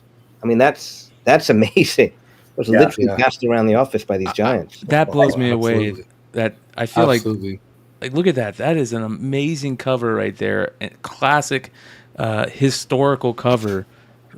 $96,000. I feel like that should go for more. What's crazy? These are big numbers, man. These are not nothing though. I know. This is the platinum auction. These are they pick 10 or 15 pieces that go the first day, and they're all meant to be expensive. Then 2 days later, the next day they do the comics, and then 2 days later they do art, and that's where I like to look, because the stuff that goes from $100 up. You know, you get surprises, but there's a lot of stuff that's in that later period that's really good stuff. Yeah. I would really think a lot before spending that kind of money. And stuff is good, but you got to be really. Yeah. So someone asked about art. Like you can see my my Something's Killing the Children pen and ink back there. That I got that at San Diego Comic-Con like last year from Andrew Curry. He was there. That's right? Beautiful. And he had that there, and the books were reselling like literally the next day for like $1,000, and I bought that from him for $2,000. Like, right. So I'll show you. It's big too. All of the frame and everything. Like it's rad. This is 2 copies of the book, unless Sean is selling them, and then it's 1 copy of the book because he knows how to get that money. Yeah. Right? Would you get the Blue Marvel 4,000? No, it was. I saw mine was less. I saw the highest was 26. I thought it was 4. 2,600 was the highest, and right now it's selling for 600. So you can see like the size of these things. They're just like fuck! I just I just set that in for grading. Right? Like for sure. Oh, you just sent that in for grading? I saw like a gold for a client, a gold copy of that book cover of that. Yeah. Synchronicity, baby. Look at that. That's the pen and ink. That's wild. Something's Killing Children, right? I mean, it's beautiful. And this was used his girlfriend as the model to like kind of get some of the rendering on it. Oh my god, dude. It's so cool. Yeah, that's one of my favorite parts about original art. Is I went crazy when I bought my house. I went crazy and just went on original art hunts.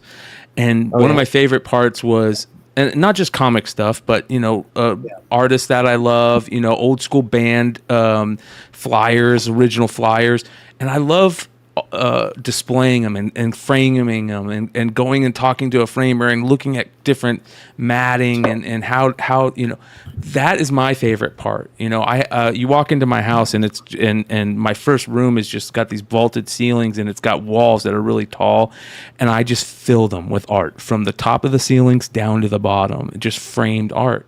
And it took me 2 or 3 years to finally get the whole room done, but that is one of my favorite things, is just sitting in that room and seeing it. And I talk about that all the time with comics too, is that I think a lot of comic collectors over the years went from being readers to just collecting the covers and the arts, because you can display them now. You can get them graded and put them up the wall. You can frame cool art. Like, do you guys frame and display? I mean, we saw those 2 pieces, Mike. Do you guys frame and display a lot of your art, or do you just put it away?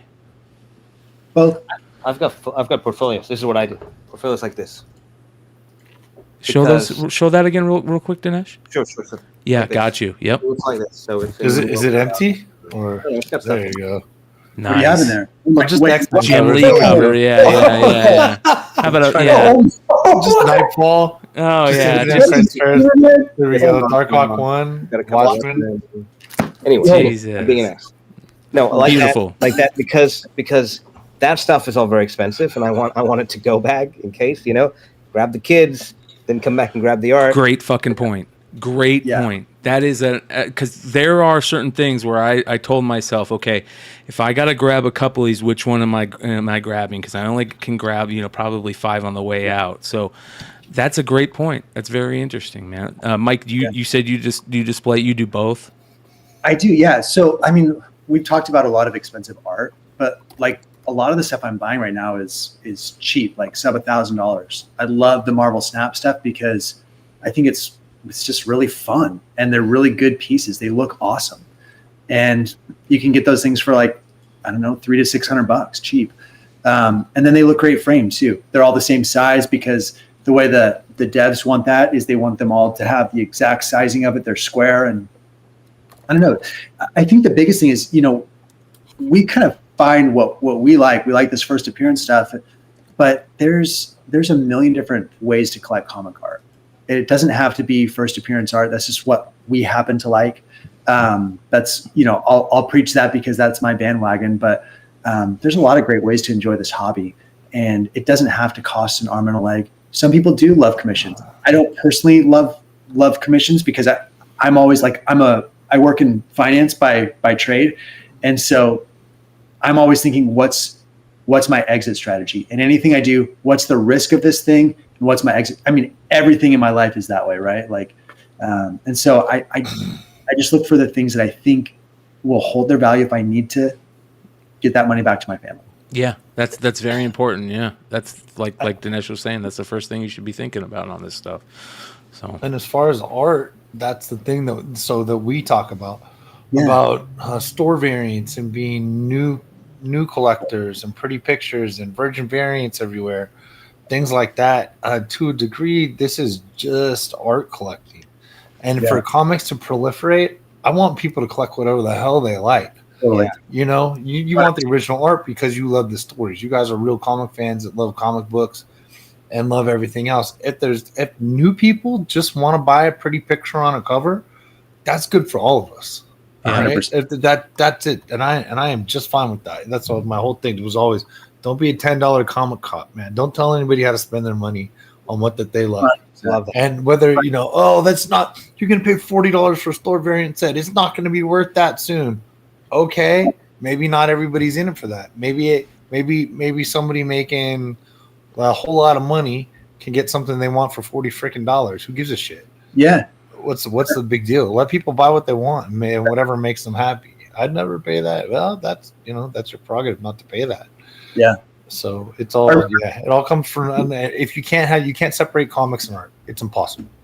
Yeah. So if you only like one side, you don't like reading, you don't like the story, whatever. Even if you just think Venom looks cool, then buy Venom shit. So how many Spawn collectors are only Spawn collectors? Yeah, a whole lot of them. I collect the Watcher. That's my favorite Marvel character, right? And I can go buy Watcher pages from artists for $100 or less. Sometimes I picked up this one. This is Stuart Immonen Watcher. That's awesome. Yeah. That's wow. And this was $125 from Stuart Immonen. Awesome. It's the and I didn't realize this, but it is kind of a first. It's where they first show that Odin has his eye. He lost his eye. Yeah. But to me, it's the Watcher, and this is my favorite. This is one of my favorite, drawings of the Watcher. Yeah, and you can panel is amazing. You can go find these, like you guys were saying. You can find the cheap stuff and stuff that you want for cheap. You can find that if you have characters that you love that maybe aren't the biggest characters. It makes it even easier to do this stuff, which is one of my favorite things.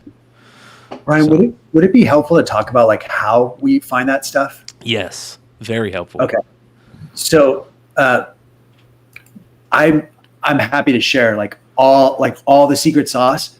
I don't care. Like, I don't try to hoard anything. I want people to enjoy this hobby, like Sean said. When I first came in here, so the first thing I do when I'm looking for a piece, very first thing is, okay, maybe it's a character. Let's say, like, I want to know about Echo. Okay, first thing I'm going to do, I'm actually going to go to Key Collector and find what's her first appearance, right? I use that app all the time. I don't use it for the way that a lot of people use it, but I use it for that because there's some pretty good stuff there. So I find it's in Daredevil, right? So I've got that issue now, and it shows me who the artist is. So that the next step that I do is I'll go to Comic Art Fans, that same site you were on, and I'll type it in the search. Daredevil, was it 9? I think it's 9, right? Daredevil 9. Daredevil 9, and then I'll put Quesada, right? I think he did it. David Mack did the cover. David Mack did the cover. Yeah. So I'll do that, right? See if that's out. So it's not there. There's no search results for it. So the very next thing I would do is I would type in Daredevil 9 and Quesada to see if it shows up as Quesada, right? If it does, great. I'll send an email to the owner and say, hey, I'm interested in purchasing this piece. Have you ever thought about selling it? Something nice just to make contact, and if it leads to something great, and if it doesn't, then no big deal, right? That's cool. I like that panel. This is very cool. Like, here's we're clicking on a page that Dinesh has, but yeah, this is a perfect thing. You can go look and you can see all these pages that are out there. This is nice. I mean, I love how you put it. Comic Art Fans is kind of like old school MySpace, which is a perfect example, man. It's awesome. Dude, sometimes it didn't need to evolve. Yeah. Yeah. So much fun to just Google around. I would spend so many hours just a book that I remember reading, and I would Google that book. I would just not Google. I would search on Comic Fans, and other people have art, and I'm like, oh, look at that page. I remember that. Oh, look, they changed that. Oh, that's a little extra art. It's cool to just have fun and look at that. And then you find people, a little bit like MySpace or Napster or whatever, you find people that have art that you like, and you go, what else do they have? Oh, I never read this book. Let me go read this book. Or I didn't know this artist. Let me go check this artist stuff out. You really broaden your horizons that way. Yep. Yeah. So Brian, like if you go back to comic art fans, like if you click on that piece, I'll show you. So click on that like Dinesh's piece. Let's say we didn't know Dinesh was here. Or let's say we were interested in this piece, for example. Okay. So scroll down a little bit and there's a contact button, like a little further down. There's the owner. So it's Nick Barucci who owns Dynamite. But by the way, here I'm going to tell you something right here. Okay, you guys. So this is more kismet and more synchronicity. So when Nick found out that we wanted to do these OA specials, he reached out and said, I would love to be part of some of the OA specials that you do with them. So one of these days we're going to have to get Nick on with us, you guys. Before you can talk about original art. Yeah, what's that? I said, Nick, you got to get some good art before you can talk about original art. Nick's going to be on here. Look, he's a very good businessman. He's going to be on here being like, hey, I got Spider-Boy. Who wants some Spider-Boy art? I love Nick. He's a funny guy, man. He's so funny. So quit looking for Spider-Boy right now. I was trying to get ahead of the curve. So perfect example. Yeah, there we go. You guys already got all the Spider-Boy or what? Yeah. Brian, if you were logged in, you'd have an option right here to send Nick a message right through CAF. Wow. So see where it says. So like that's what I did. This will be a little bit wild, but I probably the first 4 years, I told Dinesh, we were talking about it today, I probably sent 100 offers out every year for the first 4 years. Like every couple of days I'm really interested in this piece. Do you have any interested in selling? 9 times out of 10, no interest. Maybe 1 time out of 10, someone has something and they're like, yeah, I'd sell, make me an offer. Great, right? Like that's the thing. It's legwork, right? Like you have to do some work. What's the worst that they can say? No. Okay. Who cares? Okay, no problem. Hey, love your collection. Hit me Thanks up if you ever want to do it. Yeah, keep my information on file in case you ever change your mind. Sometimes they call you back. That happens. Like years down the road, that happens. So that's the easiest path to finding art right there. Okay. Now, if it's not on CAF, I'm sorry. I just realized Nick is here in the chat. Yeah, Nick says I actually sold out of all Spider-Boy. I should have saved a page or two. That was Nick did an episode of The Experience where he sold the entire book for an astronomical amount of money. He did a great job. Amazing. But it's Spider-Boy. Does anyone? I don't know. I guess people care about. I don't care about Spider-Boy. Hey man, he's doing a great job. There's people out there. How many people care about The Watcher? Did you like my impression, Nick? I don't think you heard it before. Oh my gosh. So, Brian, I'm going to show you another resource though, because not everything's on CAF. Okay. So you saw like 1 page out of that whole issue. There's like 22 pages, right? So if you go to Comic Art Tracker, awesome resource. This thing like scours hundreds of dealer sites. It scours eBay. It scours all. So like pick a character. Who do you like? The Watcher. So type in Watcher. This is amazing. Check this out. Oh, terrible. No one likes the Watcher, Brian. Sorry. Hold on. Let's see here. There he is right there. There you go. 27 pieces in here. Look at that. Look at that. Yep. Recreation. Then look at this. Peeping Toms and like. Totally. You're going to find all sorts of weird stuff. So you have to, it's look like a thrift store, right? Yeah, right there. So when you sign up for this site, is Tom automatically your first friend? Yeah, exactly. Look at that. Yeah. Holy shit. This is a great, This is a comic art fans. This is the perfect type of thing for the first the first episode. This is perfect. Look at this. I mean, yeah, beautiful piece. And you can see down, if you scroll down, you'll see how much they're asking for it. I got to log in. $120. $120. Yeah, perfect. Perfect. I mean, this is it, you guys. This is the type of stuff that why I really wanted to do this show. This type of cornbread and knowledge. I mean, we're gonna get into the history and talk about all the big sales when they happen, but this is for people that want to get into this and a jumping on point. This is the perfect tool to use to go look for this stuff. Yep. Man, really helpful. A Joey Mad watcher piece. Look at that. I'm going to be going crazy on this site now. That's rad. Holy Ryan shit. ends the show early. Holy cow. Takes it off YouTube so Well, no one can beat him to all the watcher art. I know, Brian, dude. scroll up. I'm taking this show off. What's that? What was the price on that, Brian? Scroll up on that. Let me see here. This is This is for sale. Is there a price on the top? for sale. Click here to purchase. Oh, there's no price. Okay. Hold on. Click here to purchase. Does it That's a say? beautiful thing. Yeah. Yeah. Oh, cool lines. So this site's sort of notorious or infamous in the art collecting world.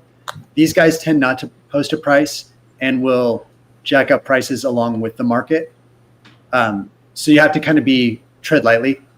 I'm gonna contact them on this for sure. Look at this. It's got it's got Uatu and the cool looking Uatu. Like I like the original Watcher.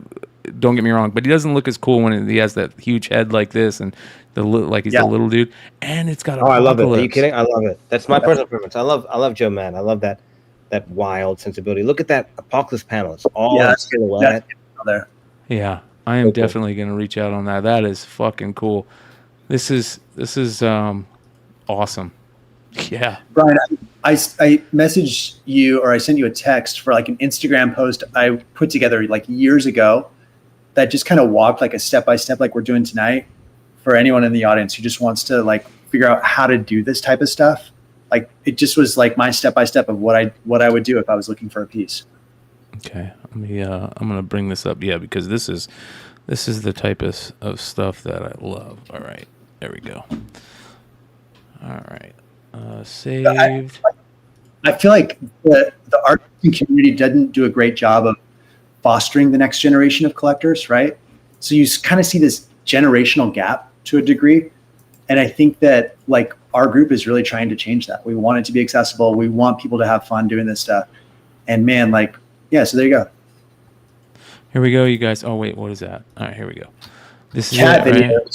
right? Yeah. So let's give you the OA variant on IG. You guys go give it a follow, and then I'll drop this out there too for anybody that wants to go check it out. I'm not very active on social, but this will at least give you like a really good step by step as I was kind of learning the process myself. For me, for what works.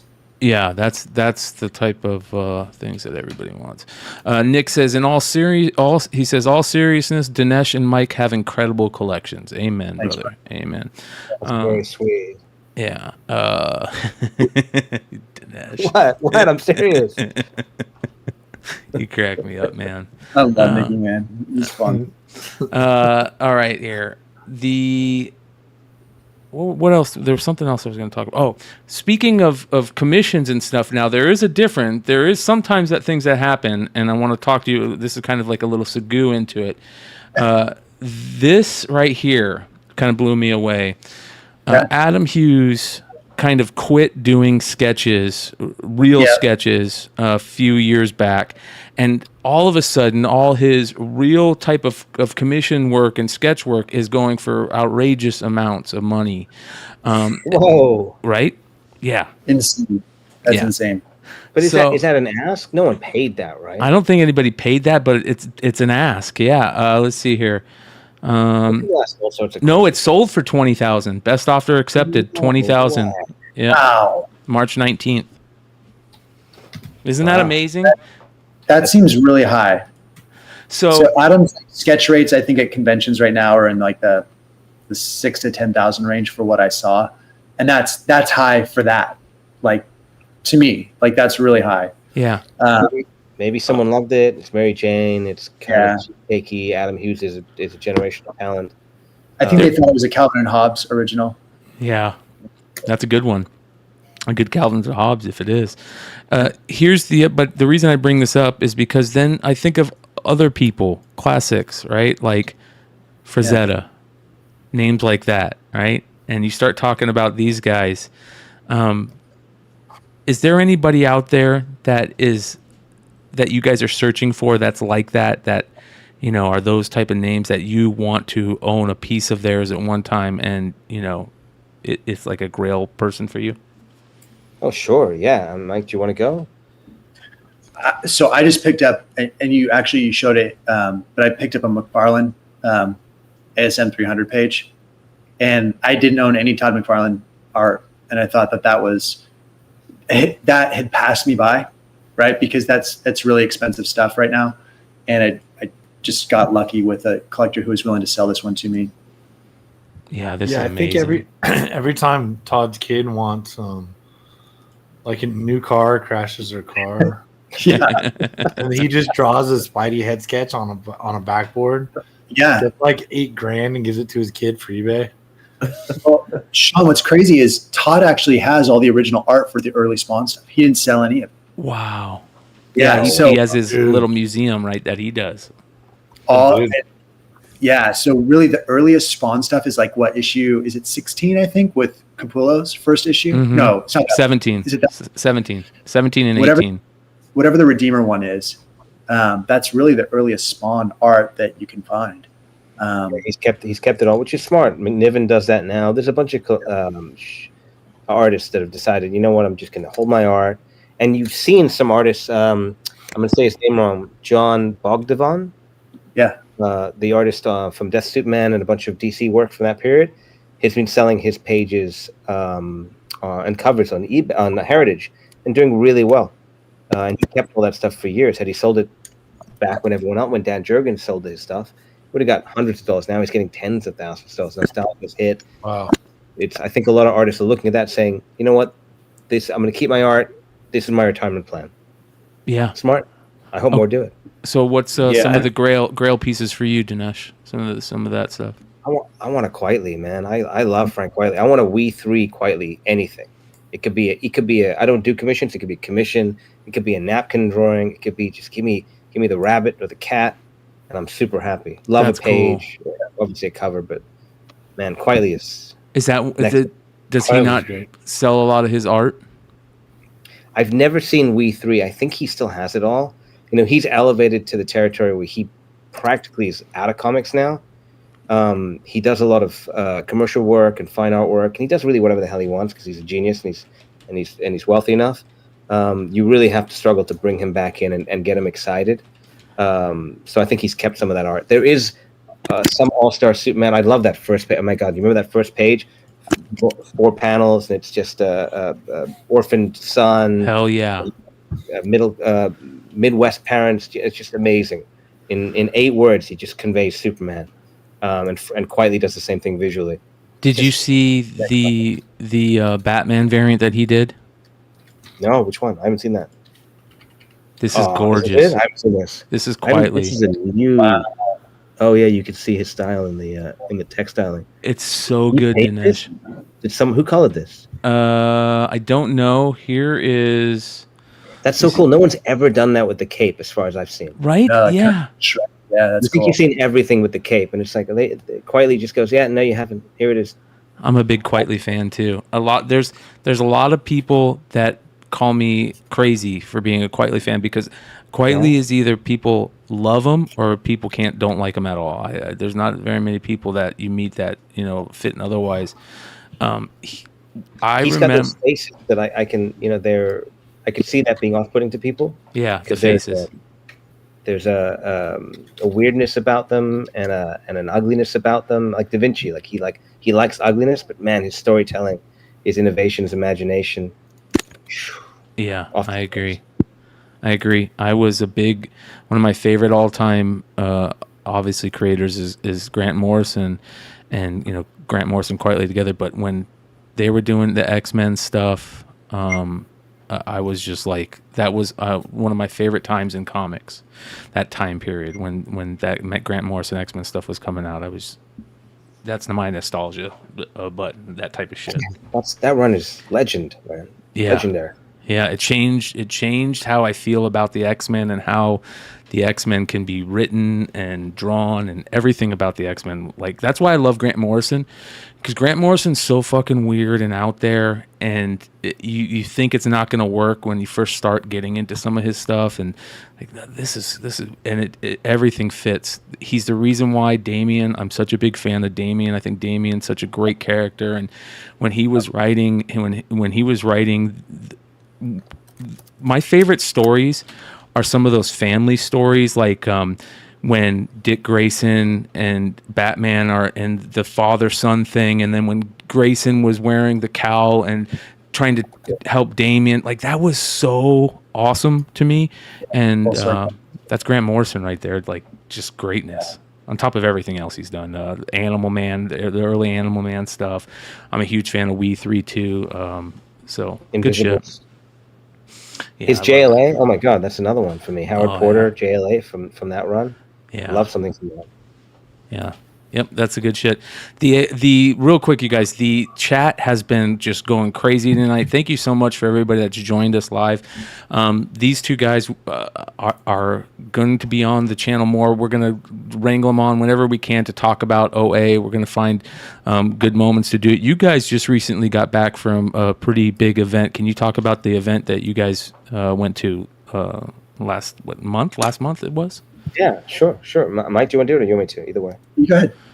I feel like I've been talking. Where we, again, Semmel and Patrick Reed and Brent Saunders do this amazing job. They've got this thing, the Marvel exhibit, and they started here in America, and they've just moved it, and they've split it into two now. So they've doubled it up. One is in the Southern Hemisphere. It just kicked off in New Zealand at the end of last year. They kicked off the new Northern Hemisphere one in Basel. So we're it's like the best racket I have going right now, where we get to lend them art and they show off our art, right? And then they fly us out to these locations for the opening night. So Mike and I got flown out to Basel in Switzerland, and they had a big opening. There were some other collectors there, guys like Chuck Costas, who works at Pop Store, is also a big collector, a couple others. And we just get to go in with a bunch of VIPs to look at the exhibit on its opening night. Our art's in there, and we get to hang out in Switzerland, and it's so cool then to see, because we get to stay a couple days, 3 or 4 days later, you go in Monday or Tuesday when the show is officially opened, and you get to see just families go in there, couples go in there, kids go in there, and they're looking at the art and they're looking at all the stuff, and it's so cool to see them like pointing at a page from Avengers and looking at the composition and getting excited. It's wonderful. Yeah, that's cool. Was that Champions cover of one of your guys? It's from a friend of ours, Raj.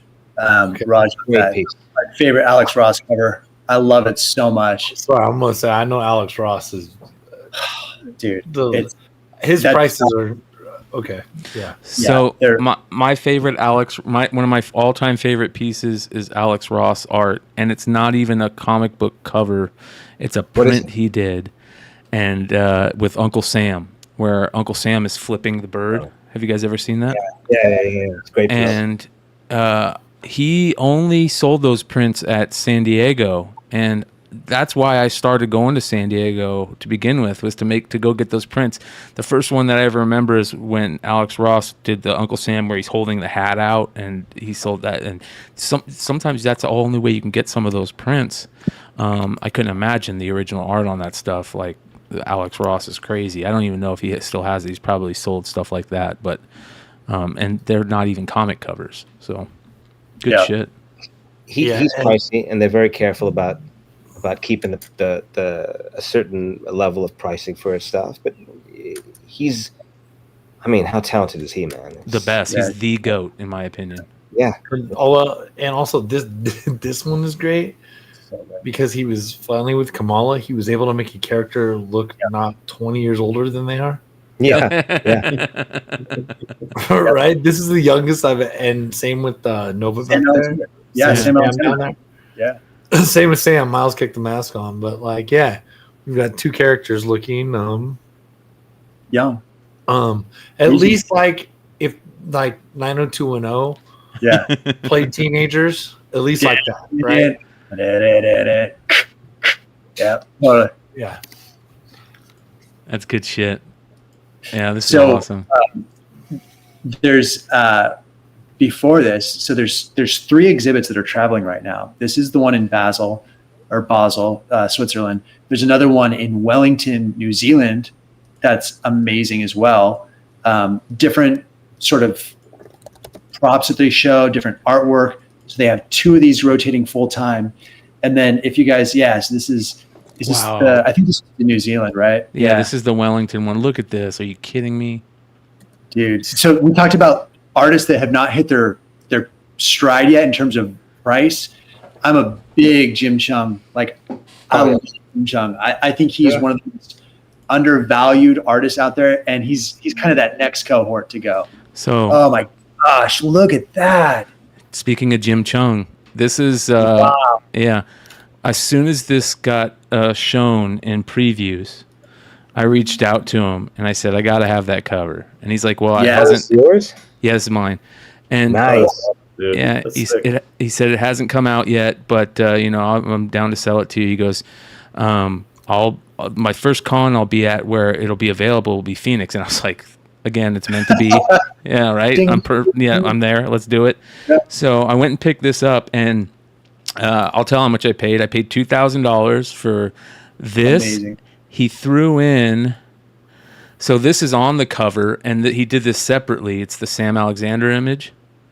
He threw that in separately, and he gave me 3 pages.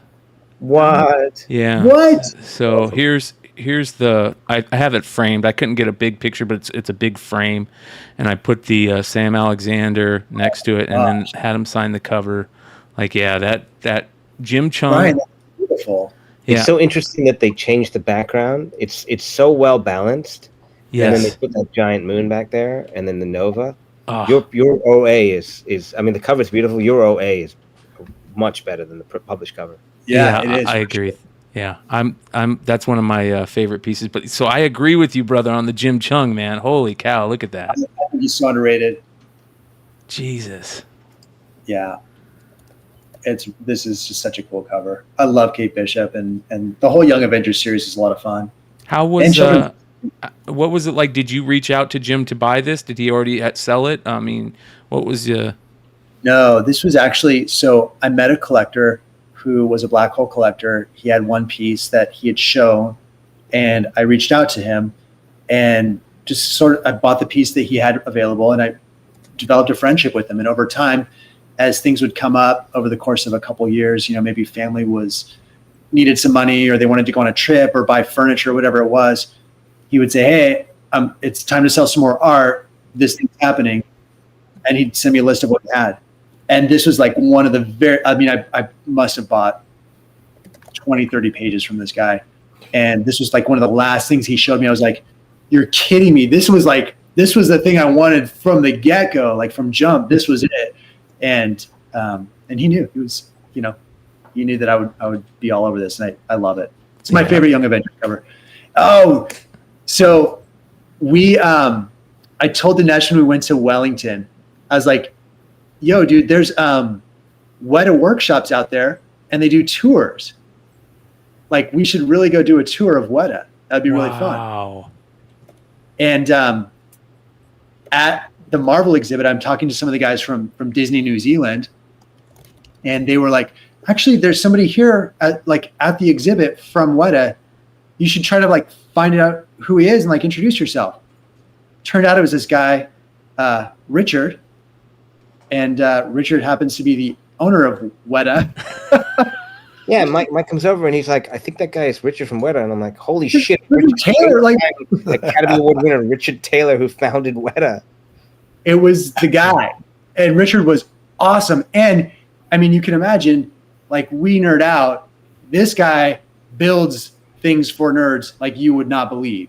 So he's like, hey, come by the studio. He loved you. He was so nice. He was so cool. We'll get you in for a tour. If I can do it, let's go. I'll do it myself. And I'm like, so can I just get your cell phone? Only Mike could just ask that question. Can you imagine if I asked that question? He'd be like, no, get out of here. No app's given. Just so I got Richard's cell phone. We called him the next morning. He's like, hey, I actually have another business meeting, but I'll slot you in. I'll do the beginning with you, and then I'll catch you along the tour. And so we had to sign NDAs, and I don't think any of this, I can share this freely, Dinesh. So stop me if I'm going to say something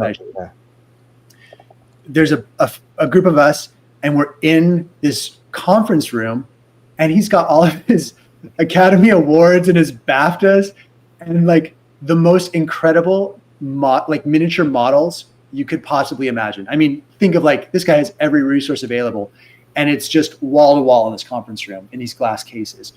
and he pitches us. He goes through like the whole Weta pitch with us. So fun.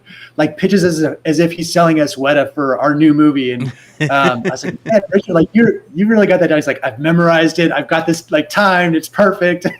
It was one, but his garage kit models are like the dorkiest shit. Here's this guy. He's worth God knows how much money. He runs Weta, all these Academy Awards, Peter Jackson, Lord of the Rings. His office is just what you'd hope. Yep. Full 500. Every third tier character you could imagine was in there, and I half expect to see a Valiant character in there. I saw Vampirella. I saw like RoboCop 2, RoboCop. It was, or maybe it was 3 with the jetpack. It was like, these are all custom one-of-ones that he's been buying from other collectors and painting himself. That's such a nerd. Awesome. He loves it. He was the coolest guy. Like if I did not already love Weta, like those are awesome. I can't imagine anymore. Yeah, that's like just outside their studio. You can just go out there. Wow. But we saw like, so the crazy thing is Richard was telling us, like, this is where they filmed some of the Lord of the Rings. But Richard was telling us, like, we saw the swords, like Gandalf's sword and Aragorn's sword. Like, yes, there you see all of this. Like, got a picture of us. Oh, that's cool. But, oh, dude. Look okay, so Brian, I have not shared that I own this with anybody. Nice. That's nice. Just so you know, this is like you guys are breaking the news on this. Is that Ramos's arm? This was so fun because you guys were talking about this like maybe a month ago on your show. Yep. And thinking this covers so much trash. I was like, oh, just you wait. You just wait until I'm on there. And this is what I was going to tell you and all your lackeys. This was Richard Taylor's most favorite piece of the entire exhibit. Wow.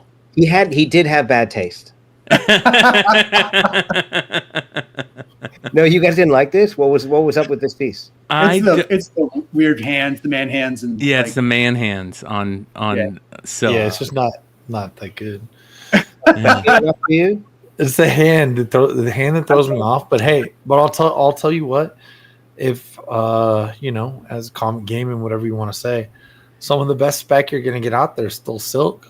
That's the only one they haven't done. Well, hold on. We had everybody, but they saved her for a reason, right? Yeah, well, we just got all 1,000 people, huh? Saturday night, 1 a.m., WonderCon. You didn't seem to care about man hands that night. Come on, dude. There's a lot of dollar bills flowing out of your pocket since those man hands. Oh, dude, let's go. Hey, you know what? I didn't. You disappeared way more than I did. Hold on. Hold on. We're talking about Silk and the Ramos, and you were talking about how there's still more stuff out there, Sean. Yeah. So cool. How about this one? Yeah. Look at those hips, man. Look at that. That is crazy, dude. Very manly. It's a very manly hips. Mike, is that yours? They kept with the hands, I guess, right? You don't have this? Mike and I are Silk Bros. Silk Bros. It's called that was Ramos. Who did the other one? Both Ramos, both of them. Yeah. Oh, okay. So I thought I was crazy. He's like, I thought one sucked, but they both do. No, yeah. Okay. He's crazy talented. Again, this is one like yours, Brian. I think it looks better than it does in the published version. Yeah, they made some tweaks for the final. I'm sure for character and marketing, but artistically, I think the page is better. The cover's better. And without the trade dress, you really get to see the design work he's doing with all the webbing. It's cool. Yeah. There was we already talked about this one, but this is pretty cool. It was you have it on display for everybody, which is super cool. The New Mutants, page 14 rough draft. Which what were we calling it earlier? Some people call it a prelim. I call it. I don't like prelim because then it like devalues it. I think for what it is. I agree. It's the pencils. I mean, it's Rob's original pencils on that. And dude, oh, look at that. That's fucking gorgeous. That's a cool, very cool piece. Yeah. This is Vinny's favorite. Loves Cable. Cable was my favorite character back then, man. Me too. I was such a big fan of Cable. I'm still a big fan of Cable. I loved Cable back then in the New Mutants and X-Force days, but I really loved Cable when the Hope storyline came around. Messiah Complex. Yeah, the Messiah Complex stuff. That time period made me fall in love with Cable even more. So Yeah. One article I wrote about him, I called him the time traveling silver fox. yeah. Love that. Very true. What about Strife? Why does no one love Strife anymore? Where's all the Strife love? Where is Strife, dude? Where We is haven't seen him in a minute. It was just his brother, right? Twin Yeah. brother. He had that cool helmet. Oh, I love that design. Executioner song, man. I had to go, dude. They got me. I went to the store. I bought every issue, and I still have them. And I can show you. I cut the top off one, and I kept the other one in the bag. And every time I see that fucking blue top, and when I'm digging at a con, I still laugh. But because they got me back then, because I constantly save my favorite books from nostalgia, right? I see a Robin one under Bolin under $5. It's coming home with me, right? I'm just like, I have to save my favorites from humanity. If nobody's decided to take that guy home by now, it has to be part of my life, right? That's okay. I got a box of them, right? No, whatever. But Executioner song? Nah, sorry, man. You got me when I was a little kid. I bought two of you guys. You know, trading cards? They come with trading cards. Yep. They do. Yeah. They do. At least, well, you know which ones. Oh, I can't lie. I still buy. Yeah, but at the same time, I still buy sealed X Forces.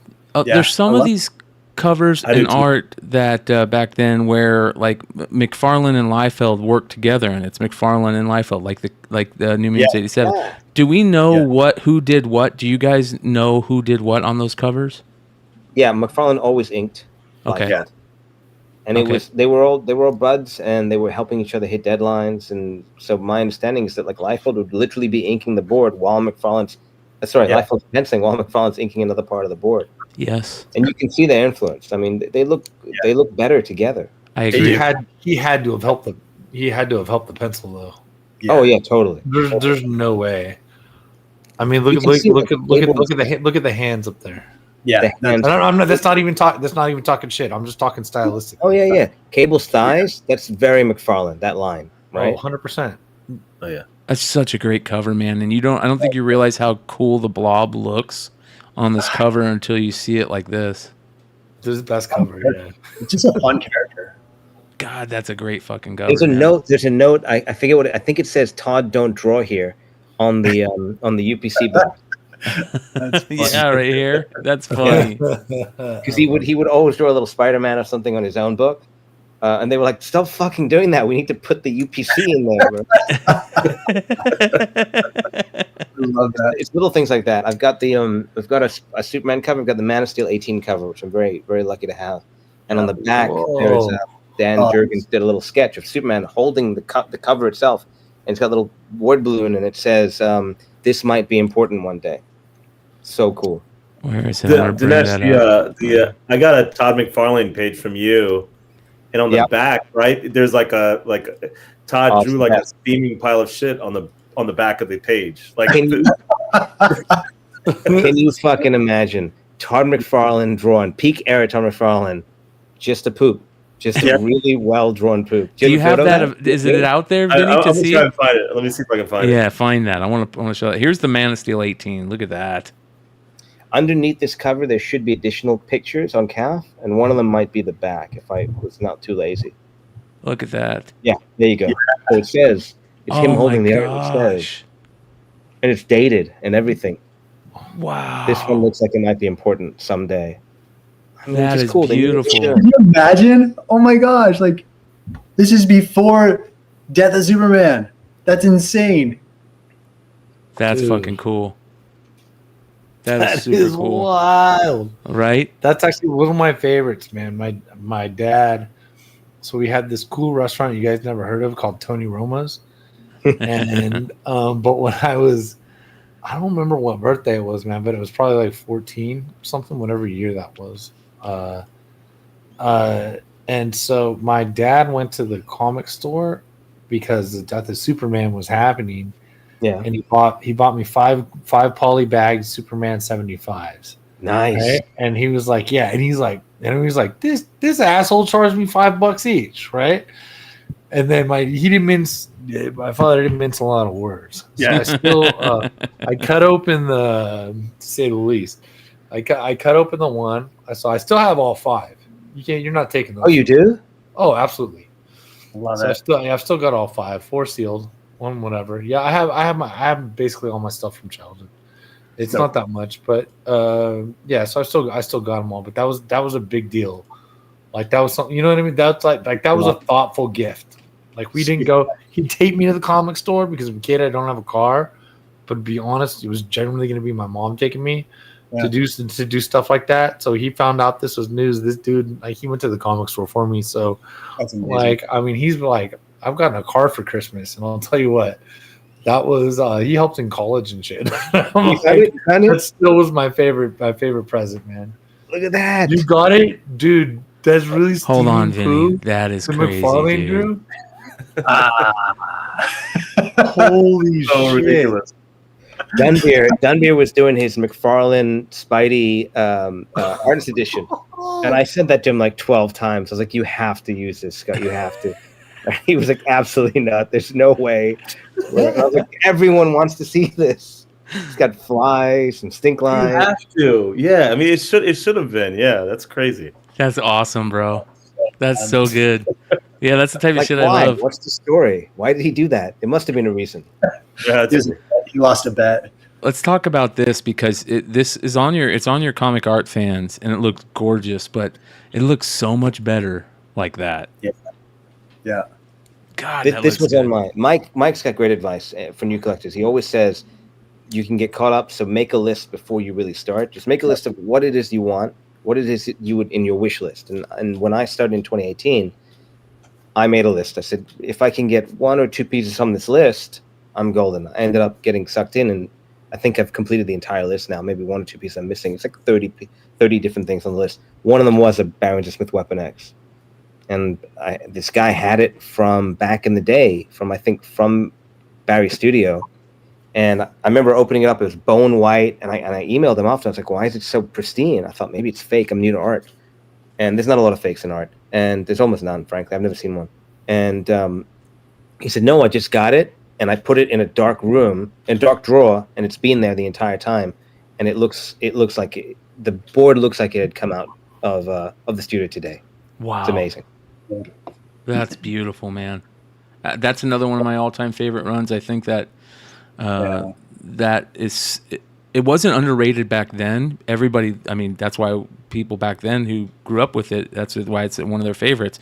But now it's underrated. A lot of people don't put as much importance on that run in the collecting world that we did back then, I think. Yeah, I agree. Those books are ripe for a pop. But what's amazing again is ink saturations, coloring. That book doesn't look the way the art does. They really need to go back and scan those at high res and do a reproduction where they really show you Barry's work. Look at that. Yeah, digital. Everyone could. Oh, I love digital so much, man. And I know this is a conversation for another time, or that we've been having. But with the AI thing, he goes, "Hey, have we already made all the art?" That's my thing with the AI. Have we already made all the art? Like that we don't like. So you're just gonna go back, scan all the old art, and make new out of the old art. Like I feel like is this a finite database of art that we have? Yeah, but we're gonna live. I don't know. That's the thought that I always have in my head. Like, is our database full, and we just get to make it? Can we make it from them? But anyway, it's happening in music right now too, right? I mean, obviously we've had this whole run with art and how AI is affecting it, but it's starting in music, and we're kind of at this stage where you can type in just some phrases, whatever, or some descriptors, and a whole song can be generated, right? And it's, of course, pulling from songs that have already been out there before and creating something sort of derivative. But all people in the music industry are saying is, okay, well, producers and songwriters just need to step their game up and innovate, more. Innovate more. It's just going to make us work harder. So it's a little, the reaction is a little bit different from what happened in the art world, and people are really like, all right, cool, we're going to step our game up and we're going to create stuff, because the AI can, of course, replicate, innovate to an extent, but we're still able to do a lot of things. So I think that also applies to art as well. Yeah. So so I don't think so. Dinesh, how many people have reached out to you and asked about this, maybe pulling this piece from you? Not 2 Chainz. It's like weekly. Yeah, not 2 Chainz. It's like weekly. Man, when I bought this, everyone thought I was an idiot. Yeah. All the old school collectors were like, "What are you doing? This is not a good McFarlane. It's mostly all the 300s are stats. The logos are stat." Can you explain what stat is for everybody? Because they may not. A stat is a reproduction done in post production of either a design or a piece of art. So it's not hand drawn. So those 300s are not hand drawn. They were probably created by a letterer and then photocopied over and over again. And then there's a piece of paper that was printed and stuck onto this cover. And then McFarlane is the only pieces of actual art on here are the figures and the webbing. The cityscape is a photograph turned into black and white. The 300s are a stat. The Amazing Spider-Man logo, obviously they use it every month. That's a stat. The corner box, they've used that in many months. That's a stat. So it's made by production. There's not a lot of art on this cover. And when you look at some other McFarlane covers that have a lot of art, old school collectors had a different approach. Their approach was, what's the best art? What's the best artistic value? What's the best, forget comics, forget historical, forget your own emotions or nostalgia. What's fine art's approach to the art? I think Mike and I are of the generation, we're not the only ones, there's many people of our generation, like you guys, Brian and Sean and Vinny, that come from comics and come post-Wizard, post-90s, and we approach it differently. And so, of course, Spider-Man 300, like this is Grail of Grails. I was so stoked to get this. I couldn't believe it. I've had people come over and look at this and say to my wife, do you know how irresponsible it is that this isn't a museum? And she's like, why are you guys here? Get out of here. Get out of my house. But I had so many people hating on me, and now it's starting to turn as collectors age up and people our generation come into this. But it is interesting to see the older collectors approach it differently, and I think there is a little bit of a confusion for them of why do these guys give a shit about Ultimate Fallout 4? When Mike and I bought that, they were like, this is an ugly piece of art. And I literally, I work in publishing, I literally never looked at it and thought this is ugly. I thought this is a choice. He's got a style. I like the style personally. Bagley's, I think, got a really interesting line. But I could see how the older guys that like Boland and Miller and maybe Kirby don't like that. It's fascinating. It's a different point of view. Yeah. This is art. But art is art. Art comes from all mediums. So if you a combined medium, a combined type of print with a combined original art, all in one piece, that is the most iconic Spider-Man cover, exactly. Other than AF-15. Yep. Because it's more iconic than ASM-1. It's more iconic than ASM-50. It's a different approach. They would say, someone told me, I remember many people told me, Spider-Man 301 was done first. I was like, oh, I didn't know that. That's cool. They said, yeah, it was done first, and it was done like on a sketch pad, and then he liked the pose, and he said, cool, I'm going to use this as a cover. I'm going to redo it for 300, big issue, and then we're going to print it for 301 in a different way. But it was actually done first. I was like, I don't care. I'm not like, I like Spider-Man 300. I like that book. That book was a book that when I was a kid in high school, none of my friends had that book. We all coveted that book. The store had one copy on the wall, and we were all like one day maybe, and it's still a book that every time I see it, I was like, oh man, there's a copy. It's amazing. Yep. Yeah, it's true. It is probably. And it's also one of the most homaged covers of all time. There you go. The most. There's nothing close. Yeah. Considering the store variants of the last 6 years, it's not even a thing. What are your guys' man? Like the production guy, the design guy, that red and black 300, the logo, everyone in this book killed it. They all just came together so nicely. Yeah, this is a classic design. That's a thing that I think is missing a lot in cover art these days. Is the design of the entire cover, including the trade dress, including the corner box, including the UPC.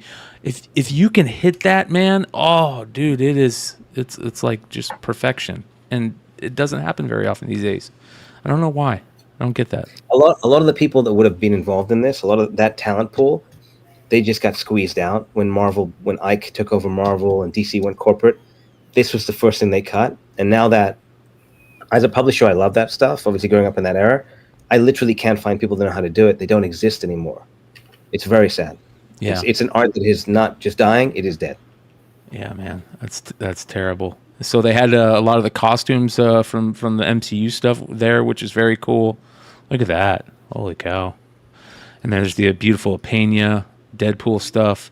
One of the covers that you sent me that I definitely want to talk about that we haven't hit on is another one of the most iconic covers.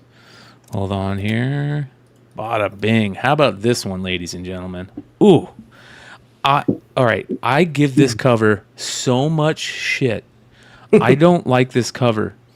But when I see it like this, I like it. I like it in the black and white. Significantly better. Yes. There's little things that you like significantly better, and also for the next con, we're gonna have to cut this part out because the 5 of us are gonna make a variant out of this cover with just as a sketch for EOS V2, limited to X with yeah. So here we go. Anyway, Brian, you know where to clip it. Go ahead, everybody. What I love about this, like little things you don't catch in the production, like the ink splatter in the top left on the bricks to give them texture. Oh, like that stuff. Oh. It's the subtle stuff that you miss, right? This was an interesting deal because I had just purchased Ultimate Fallout 4 with Dinesh, so I spent like a grip of money, but I also really wanted this cover, and so we were in this weird dark time where we couldn't talk about Ultimate Fallout 4 because I was negotiating this one as well, with a guy who's now a friend. Like, so we laugh about it, but I couldn't show my hand that I just bought Ultimate Fallout 4 and how much we paid for it. I still paid a lot of money for this one, but Gwen is with 2 girls, man. Gwen is that and Kamala are 2 of my favorites. Let's talk about that. Yeah. Dude, I'm falling in love with this. This is so much better than the color. We talked about the Miles and how important Miles is, but I got to be honest. I think Gwen is, and I love Miles for the character he is, but the design of Miles is so great. His costume design, the flipping of the colors, it's beautiful. But there are very few characters that just by design alone can hit. Yeah. And this character, the color palette, the design of the costume, I mean, it was a home run to begin with. And you have young girls. We always hear about the Miles stuff. Talk about the Spider-Gwen stuff with girls, because that's huge. Yes, I'll tell you. So my wife is Eastern Indian. My girls are half Punjabi and half white. And so we resonate a lot with like Kamala and that story, because Kamala is from Pakistan, and that culture is very similar to my family now in northern India, right? That's very, very similar. When they talk about partition, that's all of our family lineage and history comes from that region. And so that's really special. And my girl seeing someone who's not just white and not just a male, that does mean something to them. And I know that's like, I see it all the time. Oh, Disney's going woke and all that stuff, MCU. I get it. Like, I get that. Like, I'm not into Marvel changing all their characters either. Like, don't get me wrong, but there is a place for these types of characters that do mean something to a different person. These mean something to my little girls. This means something to my family, right? That's me as a white dude saying like, hey, I care that there's a Muslim superhero. I care that that there's somebody who is a female that my girls can look up to. And the same way I loved pretending to be Spider-Man, right? Like that stuff's cool to me. Yeah. So also, these are new characters. Yes. And new stories, right? They're telling new stories that are relevant. Yeah, man. Extensions of Spider-Man or Miss Marvel or whatever you want to say, or Gwen, who was live before. But they're new characters. Yep, they are. So, yeah, and I get like a lot of people say, well, it's derivative. Miles is derivative of Peter Parker, or Kamala is derivative of Reed Richards or Carol or whatever. Like, I get all that. But like usually people who say that didn't actually read any of the comics and they didn't read the story. Like if you read through G. Willow Wilson's like Miss Marvel run, that, and especially Adrian Alfona's work on that stuff, it's like spectacular, like truly spectacular. Like go back, even if you have no like Indian reference, you will enjoy that stuff because it's really, really good story. And like just the caricatures are so amazing. So anyway, that's when I first started collecting. I wanted to surround my girls with like strong female images. So I went after a lot of female superheroes, right? Like I went after like Dinesh and I on some pages from Zatanna's first appearance, Hawkman 4. Obviously Kamala and Gwen, White Tiger, like Ava Ayala. Like there's like just a laundry list of characters. And I target a lot of the females because shockingly enough, a lot of like older collectors are white males and they didn't really care for that stuff. So it was easy, low hanging fruit for me to come in and scoop up a lot of that stuff. But now it's important. So I love being the custodian and the steward of that stuff right now. Here's a perfect example. Right. Yeah. Baby Groot, Marco Fiala. Yep. That's a Marvel Snap variant. Dude, and like this is so fun because like when I sent Marco an email with the picture of this in the museum in Basel, he was floored. He's like, "Can I share this?" Like, I'm so cool. This was like featured in a museum, right? Hilariously enough, an art dealer called me out saying that I was pretending to be a museum curator for one of his artists because I went directly to that artist. Oh, God. And then it was like, actually, here are all the photos from our recent. Yeah, hell yeah, hell yeah, man. So ridiculous. Yeah, I love it. Haters gonna hate, man. Don't worry about it. Haters gonna hate. Yep, I don't care. It's always gonna happen. It's always going to happen. So, listen, you guys, we're hitting the 3-hour mark, so I don't want to keep you guys too much longer. But what we are going to do, I want to remind everybody, we are going to do more of these shows. I'm going to start doing original art specials. I'm going to have these guys for as many of those shows as they will come hang out with us with. And if you guys ever have anybody that you guys think would be fun to have on with you guys and talk with us about, art pieces, I know Nick wants to come on and talk with us, you guys included. So if you guys have anybody, let's do it. Let's talk more about OA and get Can more I people show? Can I show one more piece? Can I show one thing? Of course.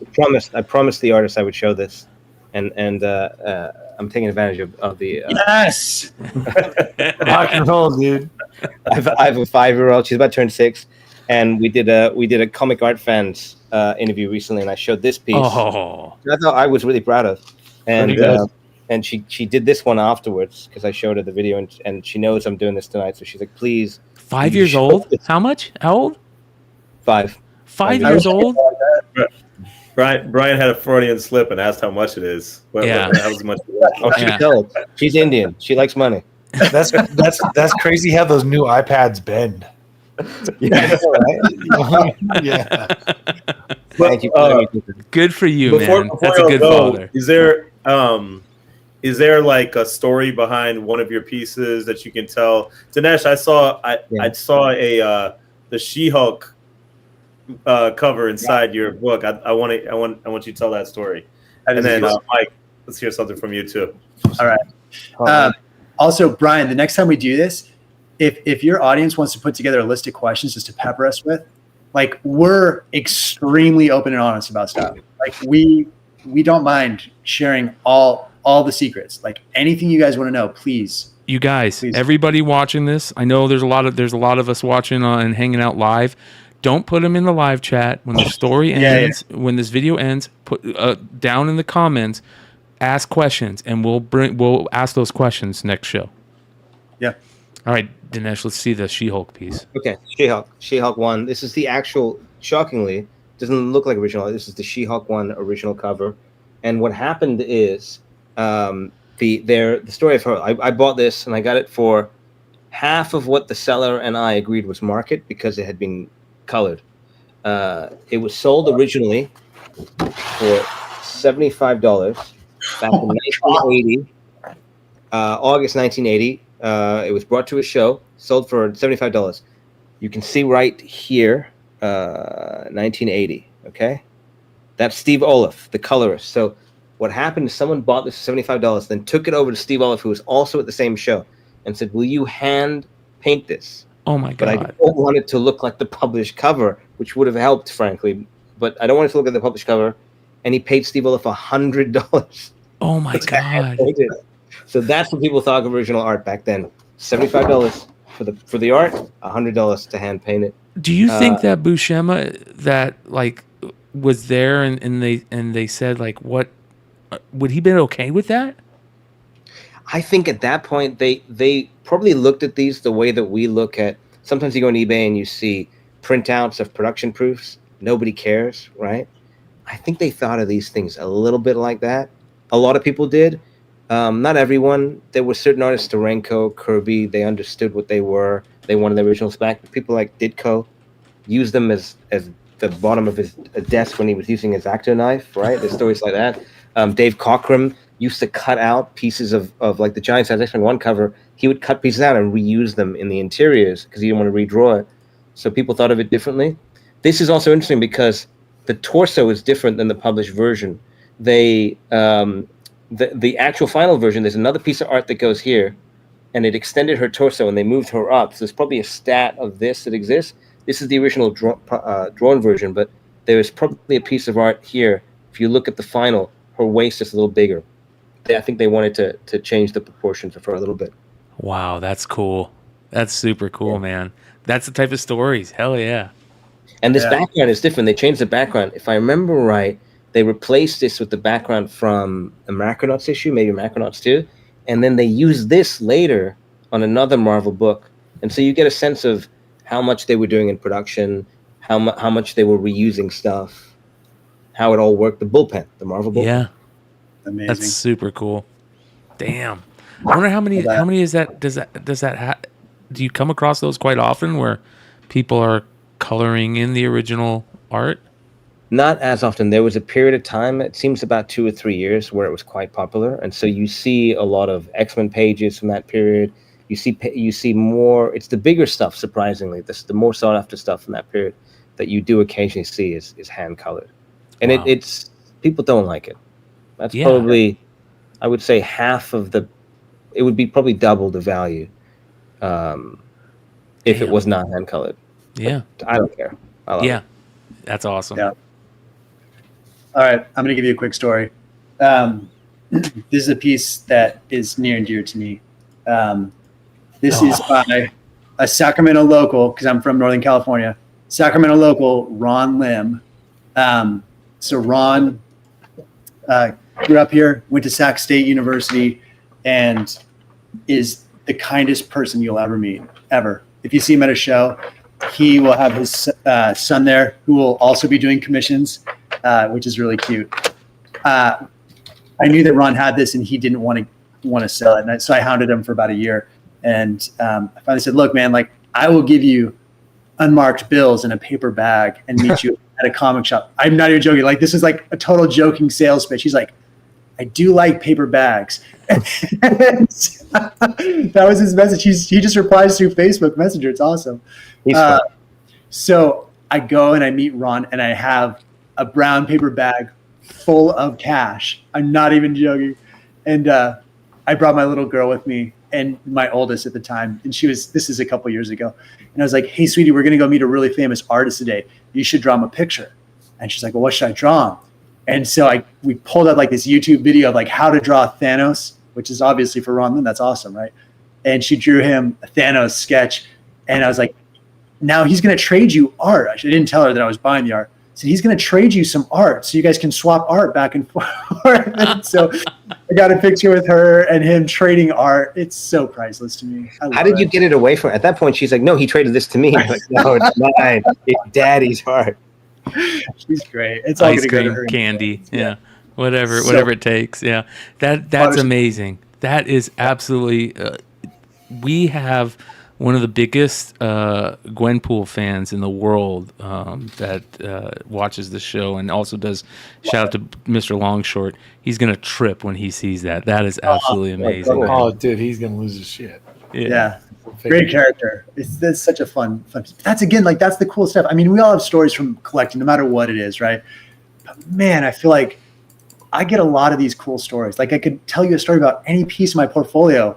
When Vinny asked me, I was like, okay, I'm just going to start flipping through this thing and like, oh, I'll do this one. Like, give some local representation because I love promoting artists, man. Hell yeah, that's why we have so many times, or we have been talking so many times about doing the show. We have so much that we can talk about. So that's any of those pieces, man.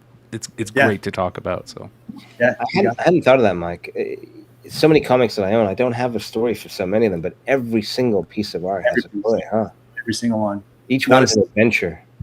It's so fun guys, I'm so looking forward to this series. Like whatever we can do to help you guys, like we're here. We want to help grow the community, and we just really appreciate you guys for having us on. Awesome. All right, everybody, you guys, hit that subscribe button, hit that like button if you like tonight's show, and we'll see you guys next time. Make sure you guys stick around for a second. I'm gonna hit the outro, and then I want to talk to you guys before we leave. All right, you guys. Thanks, Much everyone. love. We'll talk to you soon.